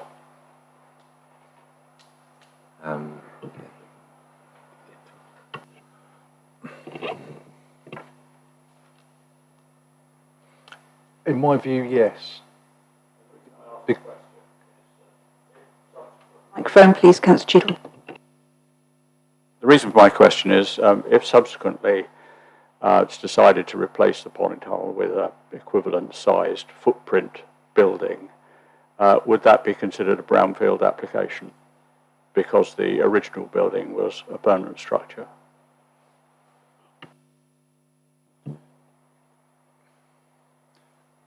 No, basically, in my opinion, no, because I think agricultural buildings was taken out of the definition of brownfield or previously developed land. So no, I don't think it would. So it wouldn't create any precedent for additional buildings. The reason why I was hesitant on whether the polytunnel would be deemed to be permanent or not is, in my view, the vast majority of polytunnels are, because the way they're normally anchored in is a combination of the metal poles would normally go into the ground a little bit, and then you dig the plastic in, so that it's got a degree of permanence and isn't necessarily that easy to move around.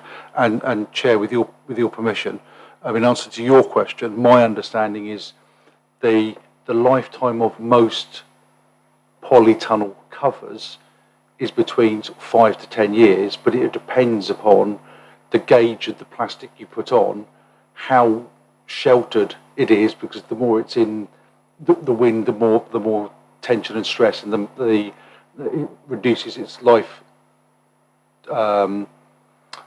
But I think you're looking, generally speaking, to replace covers On the larger commercial ones, every sort of 5 or 10 years is my understanding. But the actual structure themselves, the sort of the metal part, was last for obviously an awful lot longer than that.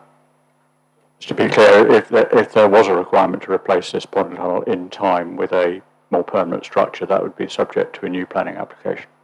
If it was simply replacing the plastic cover, but the framework stayed the same, in my view, that wouldn't require consent, because I would say that's just it's not repair and maintenance, but I would argue that doesn't require consent because it's not a new development. If it was taking the structure away and replacing it with, for argument's sake, a timber traditional building, then yes, absolutely, that would require consent. Yeah, thank you very much for that clarification. Thank you. Councillor Southcott. Thank you, Chair. Within all the paperwork, I've not seen what colour the polytunnel is going to be, and in the area close to a listed building, I'm a bit concerned about it being rather visible from the road and from the building. If particularly it's white, and I'm suspicious that it is going to be white because on the site visit I saw a big pile of white plastic near to where the polytunnel is to be erected. Can anybody confirm what colour it's going to be? And do you have anything on the design? If not, again, that might be one for the agent. Yeah, a question for the applicant, please, Chair. Okay, so if you'd like to raise that as a question when the agent gives up. Thank you. Councillor Cheadle? To note that the application does actually say it is a white polythene covering. Okay, thank you. That's that one answered then. Thank you. Councillor Leach? Thank you. TGV 26 is mentioned quite a lot, and especially 2 small 4. Have we taken into consideration TGV 26 1 little 4, which states secure development of truly outstanding or innovative, I can't say that word, so I'll leave it out, sustainability and design, which helps to raise standards of design more generally in the rural area, significantly enhances its immediate setting and is sensitive to the defining characteristics of the local area. Also, under the same heading, but 2 and small 4 help enhance the immediate setting of the site and include a management plan and existing strategy that demonstrates how long-term degradation of the landscape and natural environment will be avoided. Have you taken those into consideration when making this proposal? Yes, thank you, Councillor Leach. Yes, yes, I have. Policy TTV 26 is split into two parts. The first part deals with isolated developments, and there is established case law on the definition of isolation and isolated development, as the Braintree decision in case law, and therefore we don't consider this development to be isolated, given its ordinary definition meaning of isolated. It's not isolated because it's next to a collection of other buildings, and it wouldn't be isolated. So it would be considered under Part 2 of the policy, so that's Policy TTV 2. So the main parts that we've responded to, this application responded to, is Policy 4, which is responding to a proven agricultural, forestry and other occupational need that requires a countryside location. So that's how that application is being considered. And in terms of the management plan and Part 6 of that policy, which is about the immediate setting and the exit strategy, there's a condition attached to the planning permission which requires that the building is removed when it's no longer required for agricultural purposes. So in that regard, that condition will ensure that that part of the policy is being met. If I can come back, isolated building, this actually is an isolated structure because the other buildings are temporary, surely. Yeah, I don't know if David, Mr. Fairbairn might be able to assist with that definition. Mr. Devon? Sorry, Councillor Leach, would you mind repeating what you said? I missed the question. Which bit? I can summarise that. In other words, Councillor Leach is requesting clarity regarding the definition of the isolated, given that the other buildings on the site are temporary. Am I correct? Yes. Thank you. That sounds like awkward question number 101.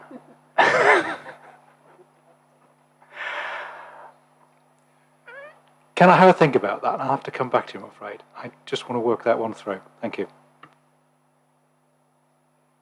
Okay, we will see if there are any other questions for a minute and any other members, any other questions, or you're now waiting with bated breath for Mr. Fairbairn's wise words? Chair, I just have a quick discussion with Mr. Fairbairn very quickly. Okay, we'll just pause a second while with some quick discussion.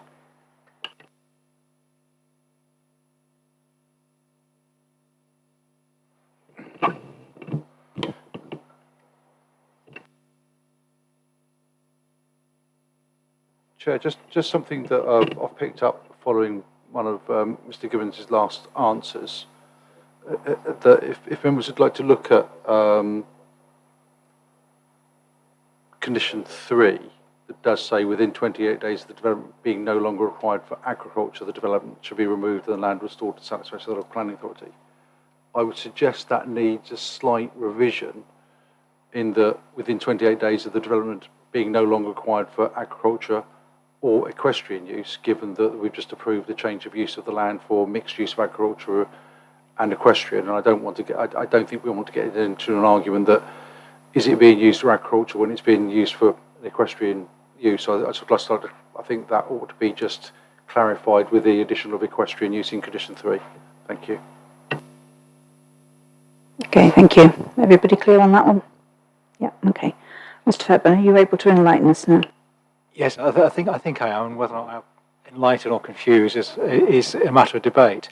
The term isolated, in terms of the Braintree decision, is defining it in the terms of the NPPF, and when it's being used in the context of isolated homes in the countryside. And in that context, isolated means remote from a settlement. So in the context of this, we're not talking about residential development in the open countryside. So isolated is to be given its ordinary dictionary meaning. So it's a matter of fact, is it isolated? No more than that. Does that help? I'm getting a shake of the head. I think when we're looking sort of in terms of given that the other buildings are temporary, so assuming they weren't there, would this be deemed to be isolated? It's going to be a question of fact and degree. Mr. Wyler might have something. My view is that it's not simply about the other buildings on the site. It's also about whether there are other nearby buildings, such as the neighbour's property, and because of that, I don't think it is isolated in the true sense of the dictionary sense of the word. I think I can concur with that. Okay, so it's part of your planning judgment when you decide where you want to come and vote, I think, on that one. On planning balance, you've had the advice on that one. Okay, any other questions, members? Can't see any other hands, so again, we will go to our registered speakers. So again, over to you, Mr. Pearce, for your 3 minutes. Thank you. Thank you, Madam Chair. I've scrubbed out a lot of what I was going to say because of the last application. But what strikes me as interesting is some of the discussions in terms of Councillor Cheadle's points. I think the building is permanent because you've got a planning application in front of you, and having had the debates before, it clearly is a permanent building. I think it's interesting that normally when you have permanent structures, the council have all the details of the building. before making a decision. And it appears to me that that's not the case here, that members don't know 100% what it's going to look like, and I think they probably need to before they make a decision. Condition 2 says it should be dealt with in accordance, or that it should be constructed in accordance with, or carried out in accordance with the approved plans, but that's only the location plan and the block plan. There are no details of elevations, floor plans, those sorts of things. So I'm not sure whether you actually have enough information to make a proper decision on this, and maybe that's something the officers can help you with. And I think that that gets me on to the second part of my comments in relation to impact on the landscape, particularly in relation to the points that were made earlier about lighting and dark skies. It will, whatever lighting you have inside that building, it's going to light up. So I think that the building's going to have be visually unacceptable and intrusive on the landscape and the wider area. I think that that taken into context with the other structures, whether they be permanent or temporary at this stage, it's going to have an impact on the character and appearance of the area, and is, as a consequence, contrary to your policy Dev 23, which seeks to either at least maintain or enhance the landscape, and I don't think the proposal at the moment does that, and I don't think you've got sufficient information to make that judgment at the moment, but I might be corrected on that point, so I'll finish there. Thank you. Thank you. Members, do you have any questions for Mr. Pearce? No? Okay, so thank you, Mr. Pearce. You have raised a question that I will bring up with the planning officer in just a moment. Mrs. Richardson, over to you for your 3 minutes. Thank you. Thank you. This application is for a polytunnel which by design is temporary in structure.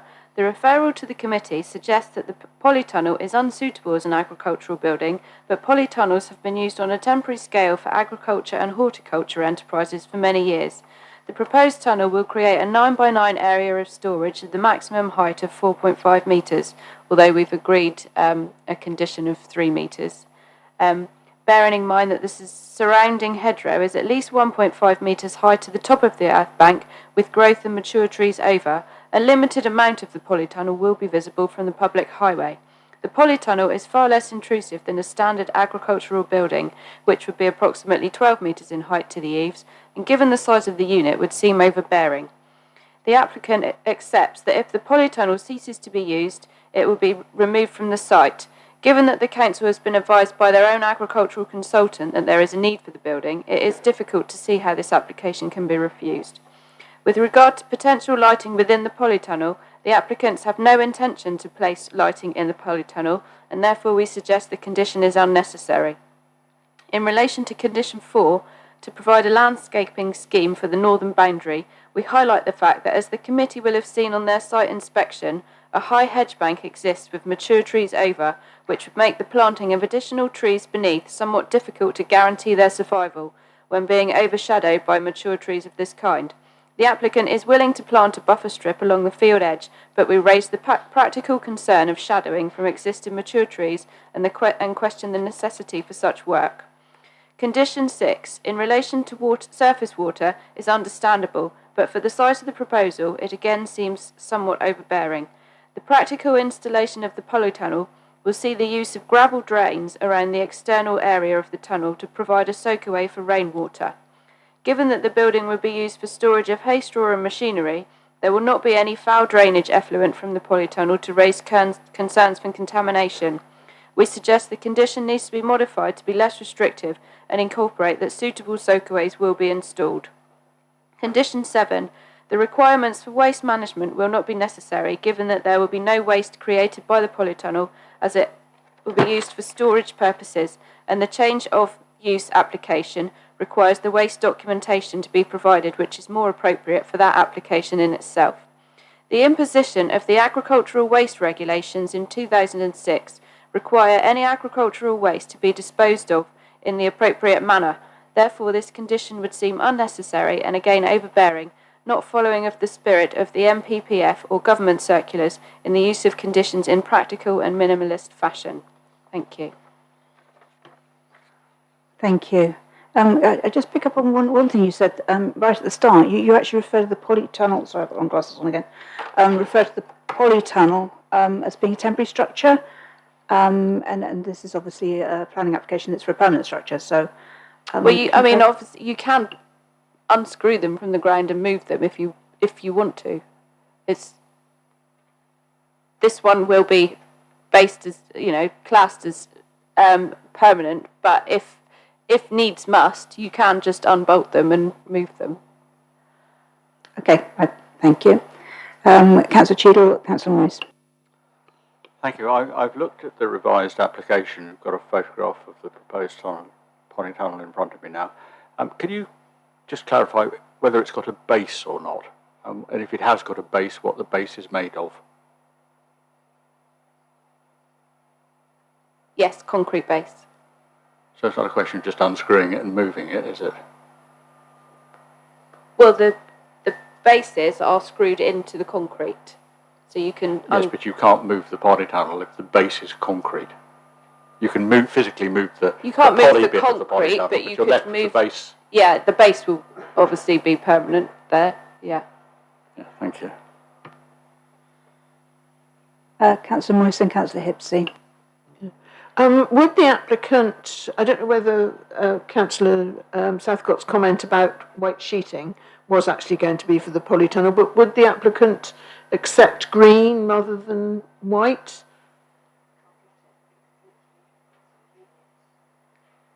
Apparently you can't get it. She just said that it comes as white. That's Okay. how. But she's happy to investigate. If possible, then she would investigate. Okay, thank you. And secondly, you said lights would not be in the polytunnel. Presumably, because it's for storage, a torch on the head would suffice for picking up whatever you had to pick up, and it would only take a couple of minutes anyway. Yeah, not necessary. Councillor Hipsey. Thank you, Chair. Mr. Peirce raised concerns about the lack of drawings of this building. I think one of the slides, in fact, shows a polytunnel. I don't know whether can we put that one up, please? A different polytunnel. Yeah, I think the polytunnel that's on the photograph or the slide is a sort of a horticultural one.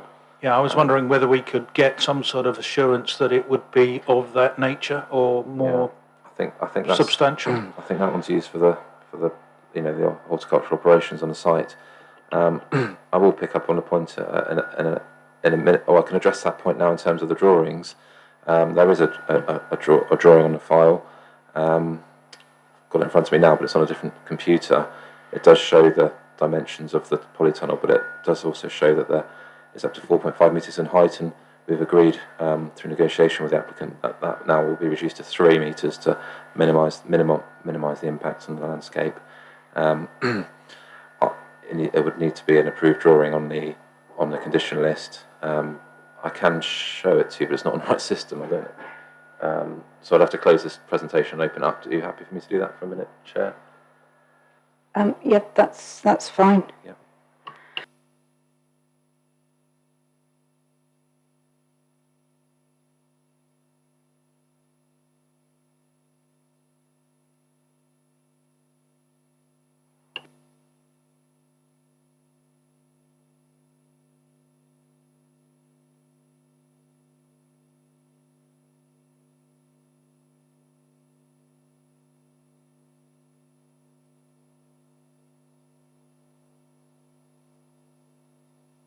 Actually, while Mr. Gibbons is just looking, Mr. Wyman has just done a little bit of a research, and he has actually found a green, so it is sourceable, and I'm sure that he can let Democratic Services have the link, and where you can have a look at it for yourselves with a green polytunnel.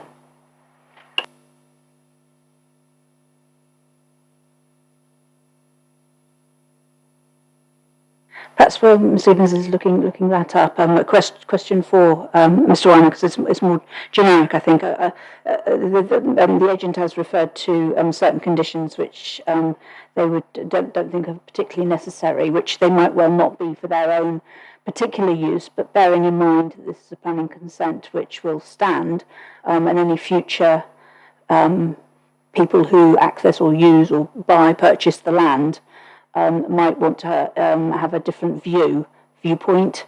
So, I mean, my thinking is that it is reasonable that those conditions remain in the public interest rather than in the. Wanted your comments on that one, please.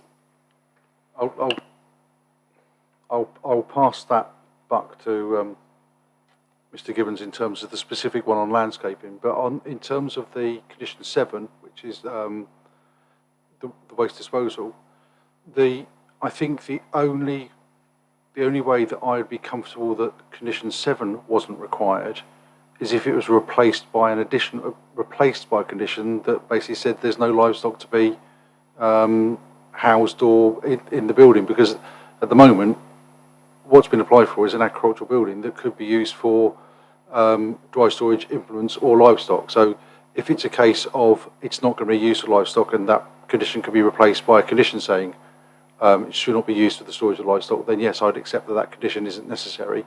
But in the absence of that, I think the condition is necessary because, as you say, somebody else could come along and buy the site and then use that for livestock in certain situations. And that would the same apply with the lighting.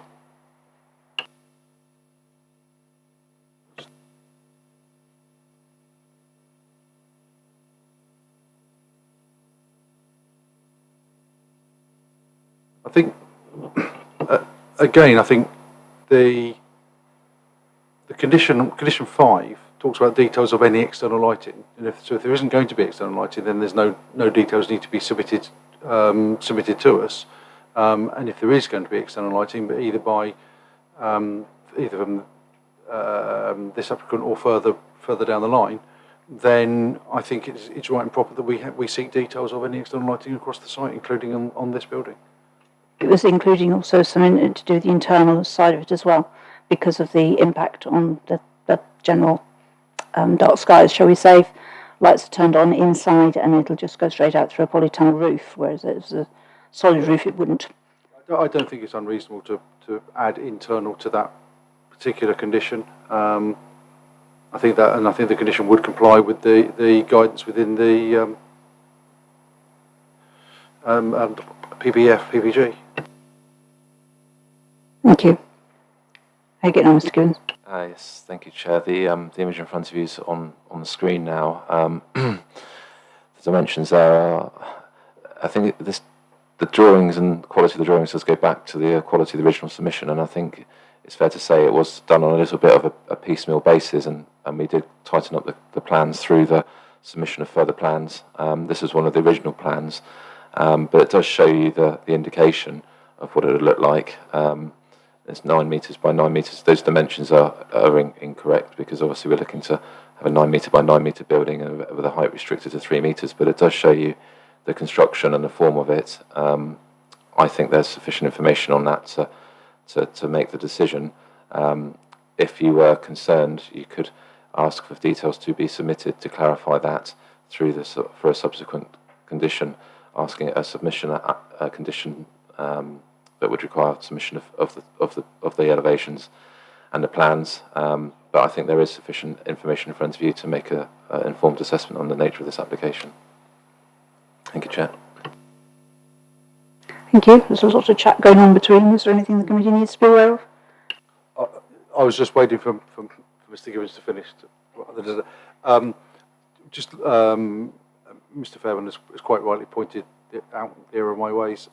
In terms of condition 5, we'd need to add a line to it, basically saying so we've got prior to the first use of the development, details should be provided to us, and then we should add to the condition, and no lighting shall thereafter be installed without those details being submitted to us for approval in the first instance. It just ties it up for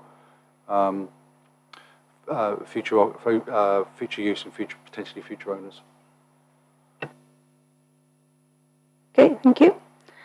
Okay, members, do we have any further questions for the planning officers at all?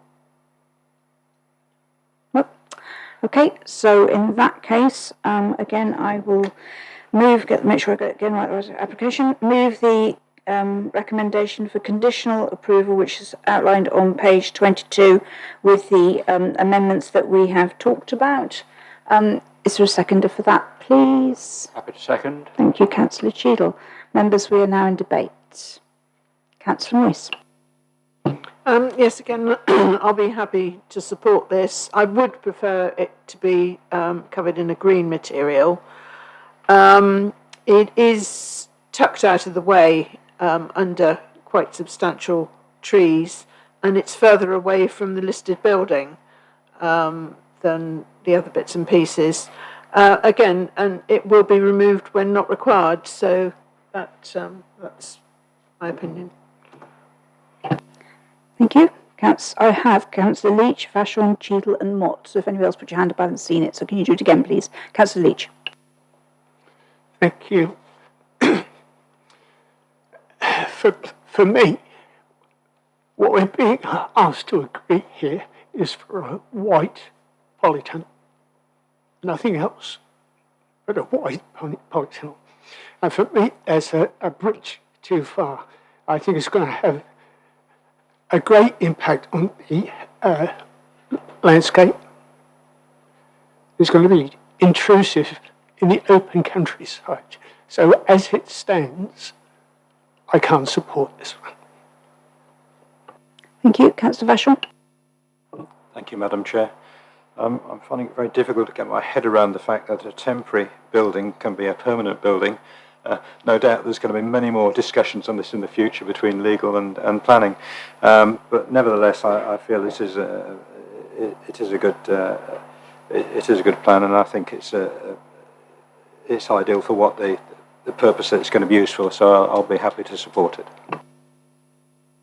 Thank you. Councillor Cheadle, then Councillor Mott.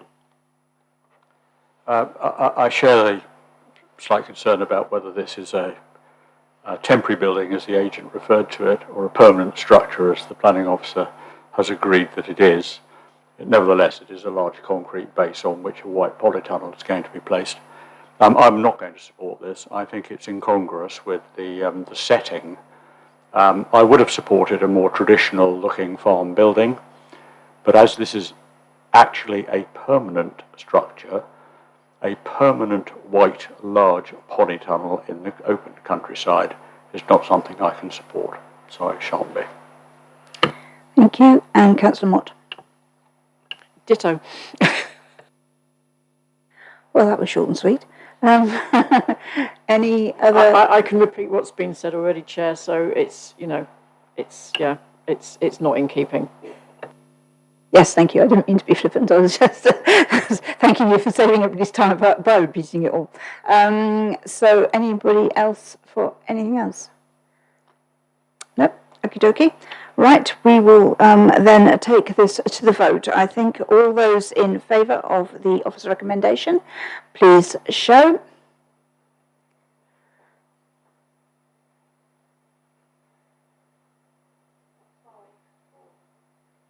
Sorry, could you say that again with the microphone on so we could hear? Sorry, Chair, that's 5-4. 5-4, right, okay. And those against, please show. And that's 5 against. So it goes to Chairman's vote. Chairman's casting vote, I'm sorry. I'm going to stick with my original vote, which is to vote against. So now our next move then is we need to agree our material planning reasons for voting against this application. Does anybody have anything? Councillor Mott. Thank you, Chair. I'm happy to start with the original reason for bringing this to committee, in that the application of a polytunnel is has a detrimental impact on the landscape, and that it is unsuitable for an agricultural building. Okay, thank you. Anybody wanted to add anything further to that? Now, I know that is for members to come up with material reasons. So I'm certainly not asking officers for the wording. What I am checking with the wording is checking with the officers if that is robust enough for us to put policy together. It is normal practice is for the head of management and legal, in consultation with the chair and vice chair, to actually agree the wording ultimately, in terms of once the committee has decided what its material planning reasons are. Thank you, Chair.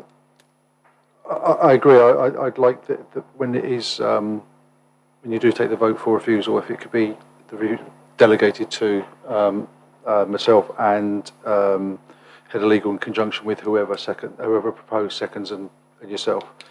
I'm assuming from Councillor Mott it's a detrimental visual impact on the landscape. That is material planning consideration. I'm comfortable with that, and we can put the policy to that.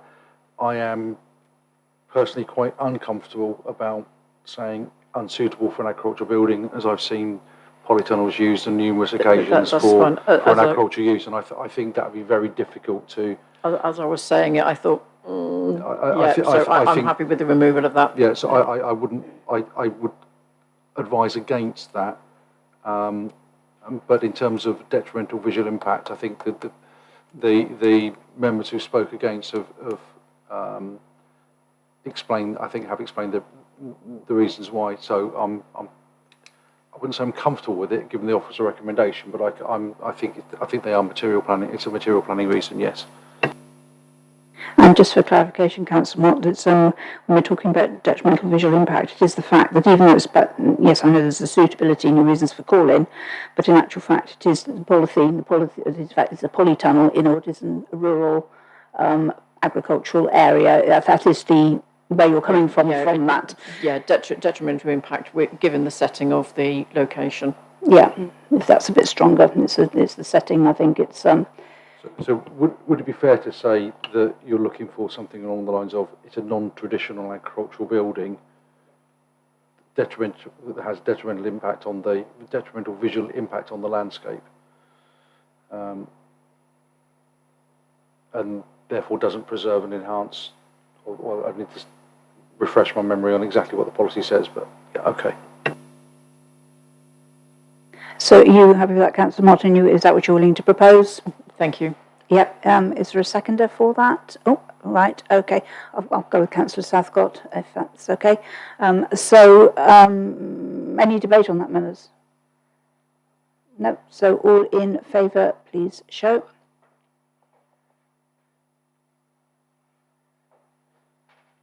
That's 5 again.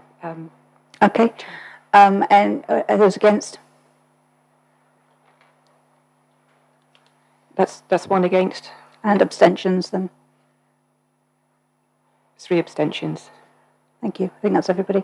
Okay, lovely, thank you. So thank you very much indeed for your time. And that one has actually been lost.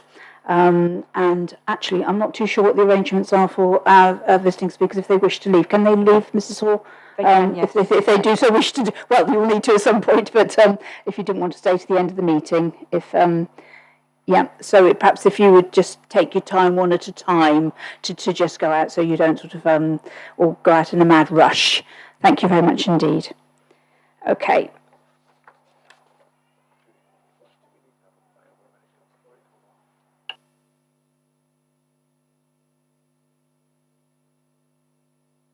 Okay, so we will now move on to item 6, which is planning appeals update.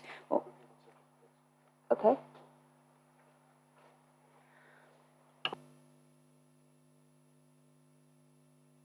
Okay, you all ready? Right, item 6, planning appeals update, which is on page 31 of your agenda papers. Mr. Weimer. Bear with me a second, I'm just trying to get the... my laptop is still frozen, I'm looking for the agenda.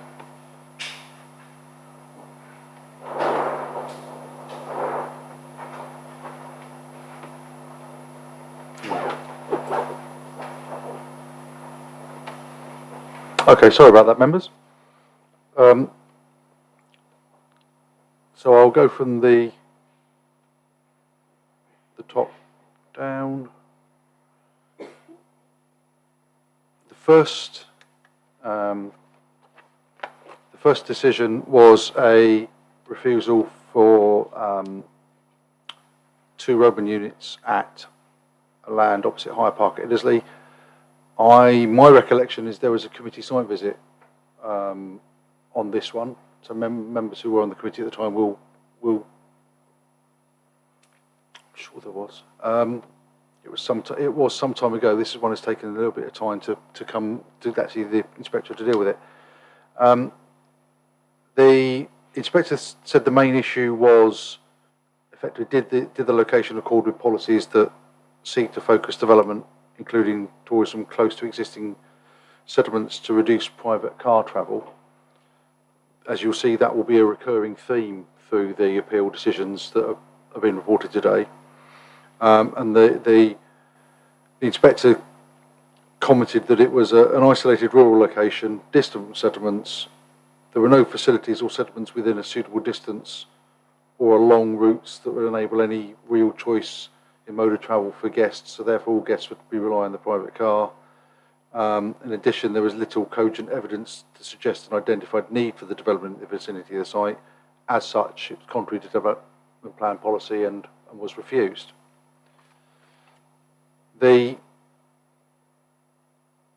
second decision, on the face of it, which was the decision at the Countryman, on the face of it looks like it's a different inspector who's just then taken a contrary view, but actually it's a little bit more, it's not quite as simple as that. Again, the main issue is whether the proposal accords with the development plan for tourist accommodation in that location. The Countryman is an established roadside inn. The inspector said the pods would be an appropriate expansion of an existing employment site, and I think that's key.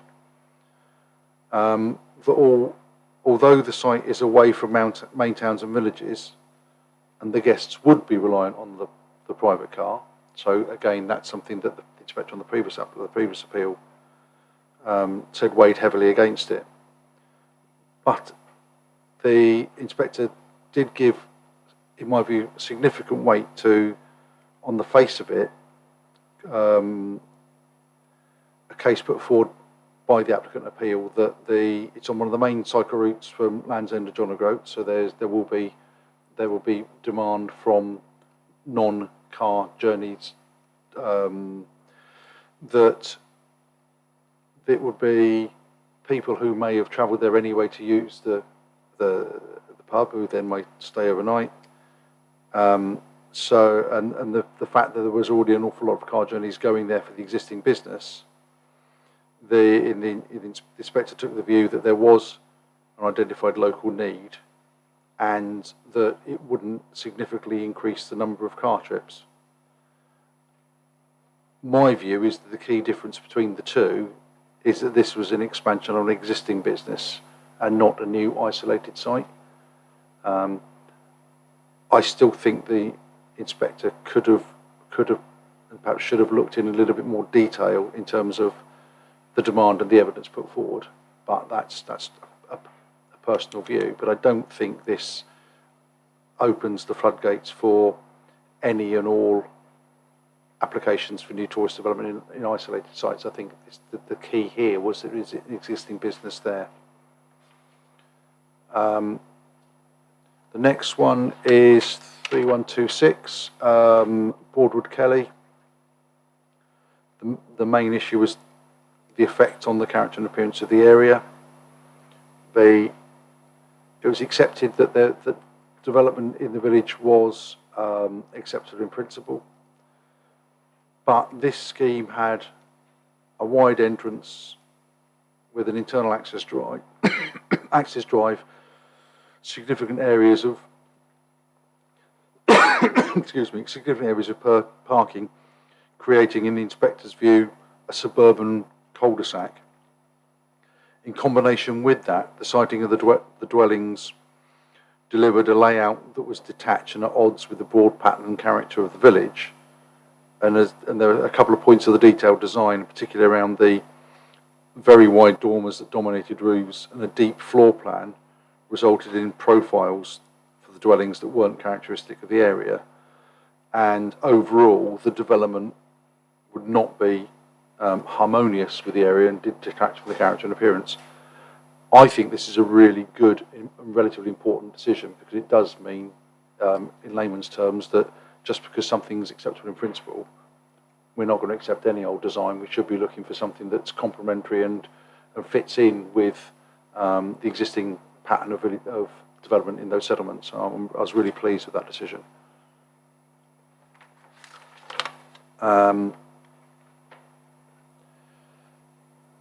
The two dwellings at Oak Tree Cottage, Hatherley, again, quite an interesting one, in that the main issue was the development consistent with TTV 24.9, which allocates a site at Hatherley that this forms a small part of. So there's an allocation for 50 homes and 8,000 square metres of employment. The policy requires that the layout and design of that allocation be guided by a landscape assessment, and that it should result in the creation of attractive gateway to the village. Whilst this is only for two dwellings, it is on part of that allocation.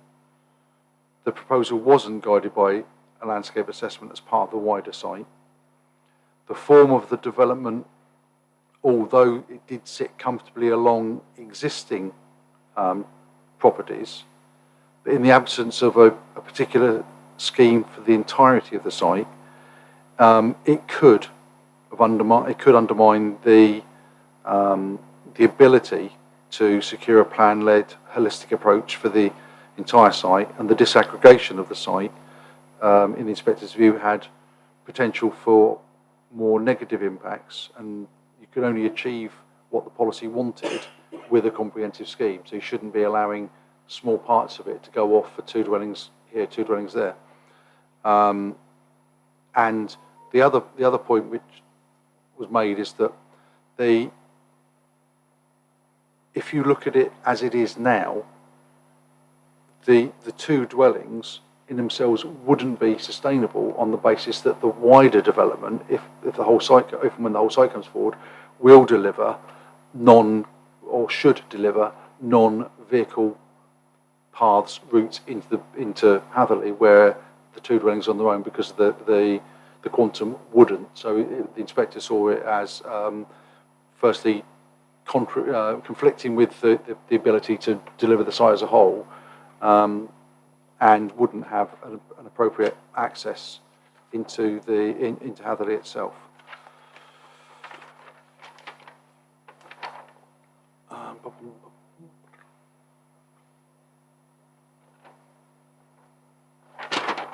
Okay. Wimbarn House at Ottery. Sorry, missed one out. The Forest School, proposed Forest School at Sydenham Damerel. The main issue revolves around, is this an appropriate location for a school? The impact on the Airbnb. There were some issues, and there was also around, have they provided enough details to ensure that they're doing everything they can for carbon reduction in terms of the building and foul drainage. The inspector considered that in terms of Dev 32, the impacts had been taken into account. The evidence wasn't necessarily given as part of the application, but was as part of the appeal. So the carbon reduction and the foul drainage, the inspector was happy with. However,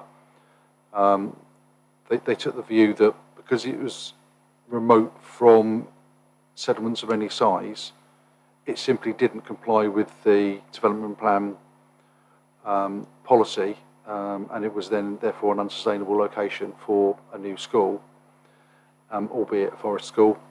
And there was some minor harm to the AONB, but even though it was minor harm, it couldn't be held that the development would preserve or enhance the Airbnb, therefore that was a conflict as well, and so it was refused on two bases. Firstly, the impact on Airbnb, the policy, principle and impact on Airbnb. And finally, Wimbarn House. The only issue was whether it was an appropriate location for a dwelling. It's in a settlement, so it's not isolated.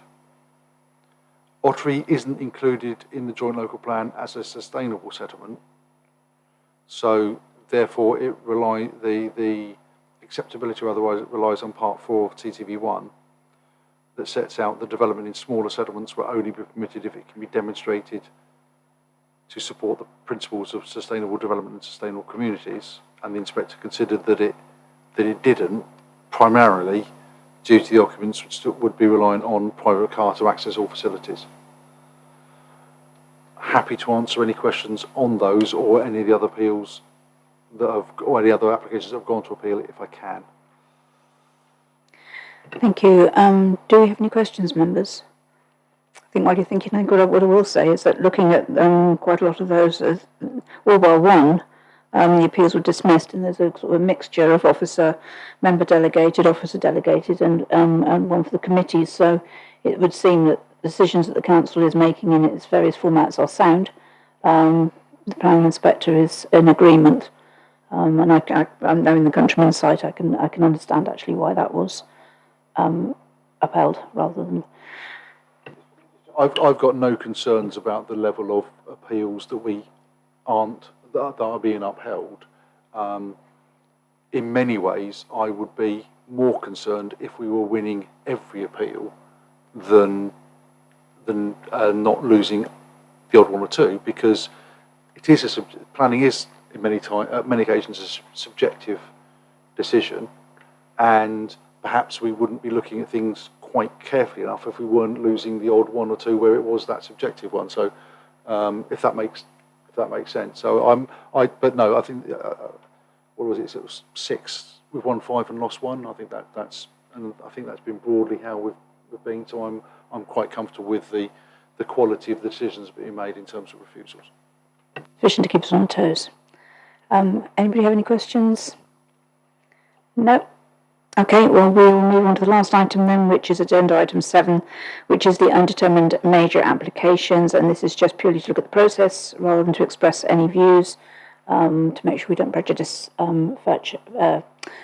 applications as they come before the committee. Is there anything you wish to add to this, Mr. Wyman, or did you just want to take any questions? I'll happily take any questions. There's nothing for me to specifically add. Anybody got any questions on this one? Nope. I think I did on one of them, which was, let me just get like 1 minute. There are 2 or 3 of them that have gone past their target date that haven't got an extension of time date. In fact, more than 2 or 3, several. And I was just wondering what the position was. It's page 35. It's 1, 2, 3, 4, 5. Page 35. Just wondering, because there's not been an extension of time recorded, as to whether it's been agreed. The chances are no, it hasn't been agreed, because if they have been agreed, they should have been recorded by now. There are a number of potential reasons, and I'd have to speak to the individual case officers. There are, in fact, I need to apologise. The report hasn't got the comments in, has it? And all the rest of them, you recall, had the comments. Yes. There's no. So apologies. For someone along the line, the comment that we've done to all of these have disappeared. Well, there's some, in particularly the one that springs to mind is the wall grading centre at North Taunton. They've advised us they've gone to non-determination appeal, so that we wouldn't have a further extension on that. Some are. There's issues waiting to be resolved, and quite often agents will say, yes, we will agree extension of time, but we want to make sure we know how much time, and so there's some certainty, so we'll agree it once we've got that information in. Or there'll be some that are saying, no, you've had it long enough, we're not going to agree a further extension. So But apologies, members. This isn't the updated report that I thought you had on the agenda. It's up to date in terms. I'm absolutely certain that is the correct list of applications. But for some reason, the comments that we've put in are missing. Please accept my apologies, and I'll make sure that's resolved for the next meeting. Okay, thank you. Councillor Hipsey, I think your hand was up. Yes, a question, if I may. Looking at 365220, which is the Plymouth Road, south of Plymouth Road, are there in fact still 2 applications on that piece of land, or is that just now the one? That's the original application. Yeah. I believe there is a second application, but it isn't a valid application yet because we're still waiting for a piece of information from the applicant to make it valid. I don't believe this the second application has ever been valid so far. Right, thanks. So that one that we're looking at there is the original. Thanks. Yes, because that's the one with the extra care facility. So yes, Yeah. that is definitely the original. The date looks about right. Yes, 18th it is. November. Yeah. Thank you very much. Any further questions? No, in that case, I will say thank you all for your time for attending.